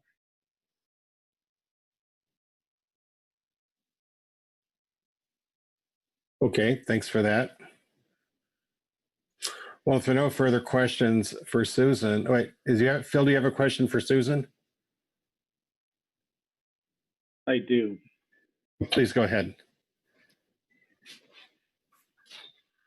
My question for Susan is what Brett said about your third alternative correct? Because it's not how I interpret it. So I just want to make sure I'm clear on what the third alternative does. My understanding is that when we're managing under the de minimis provisions, that there would be a conservation zone, as the alternative suggests. The other conservation zones that we use for salmon management, at least the ones that I'm aware of, are closed areas. They're the one in front of the Columbia River, the conservation zone in front of the Grays Harbor. There may be others. So my understanding of the third alternative is that it hardwires a closure in this area when we're managing under the de minimis provisions. So if that's not correct, if that's not a correct interpretation, then I need clarification on what the third alternative actually does. Susan? Thank you, Mr. Vice Chair. My intent was more reflective of what Brett had expressed. So my reading of, and I can stand corrected on this, but that the conservation zone is a concept in the FMP that creates a special zone under which additional constraints may be considered.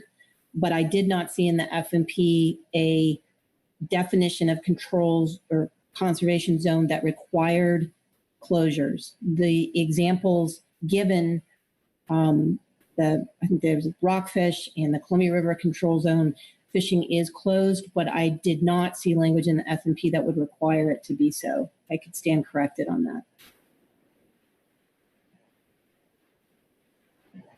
Thank you, Susan. Phil?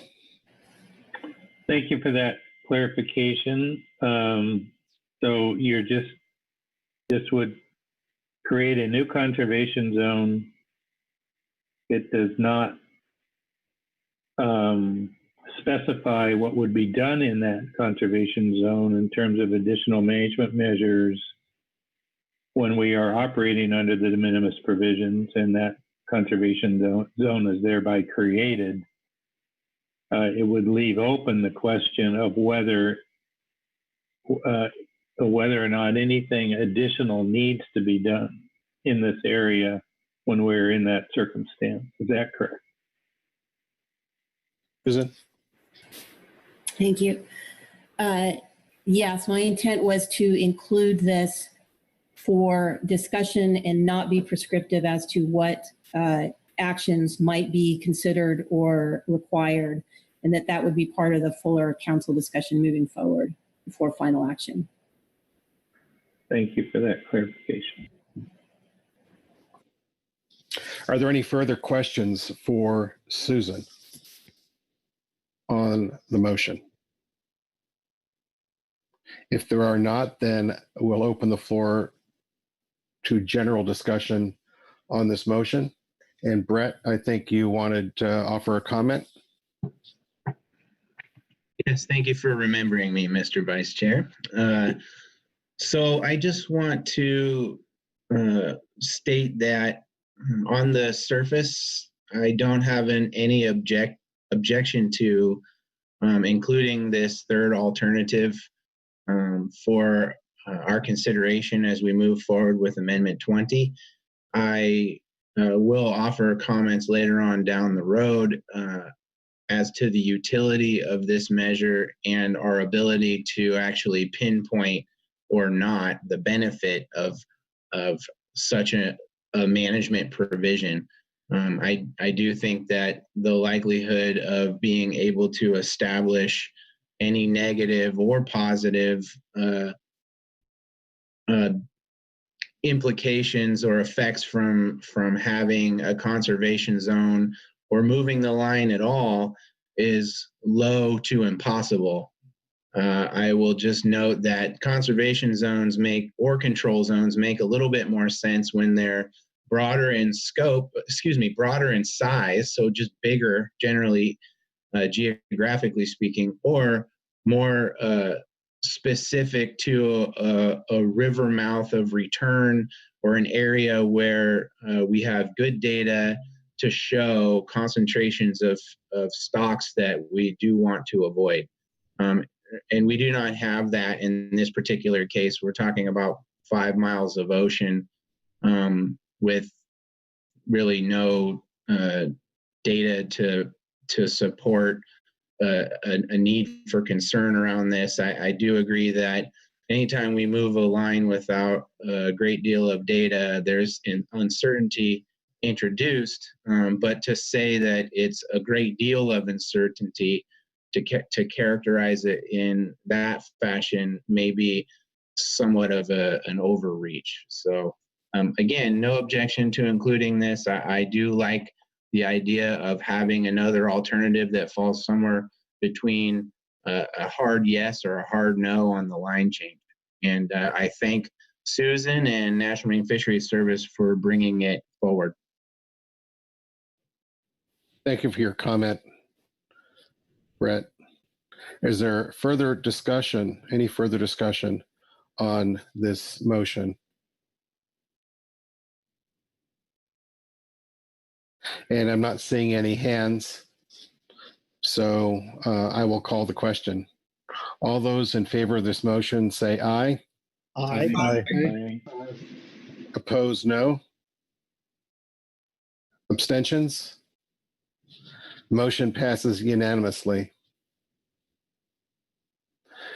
Before I turn back to Robin, let me ask around the table if there's further discussion or action on agenda item E3. I'll look for hands. And I am not seeing any, so I'm going to turn to Robin and see how we're doing on agenda item E3. Thank you, Mr. Vice Chair. It looks like the council has concluded its action on this agenda item. They have adopted a range of alternatives consistent what is found in attachment 2 of agenda item E3, with the exception of adding a third alternative to the boundary change proposal. And so, again, that concludes the council's action, and we will look to September, where we will be adopting final preferred alternatives. Thank you.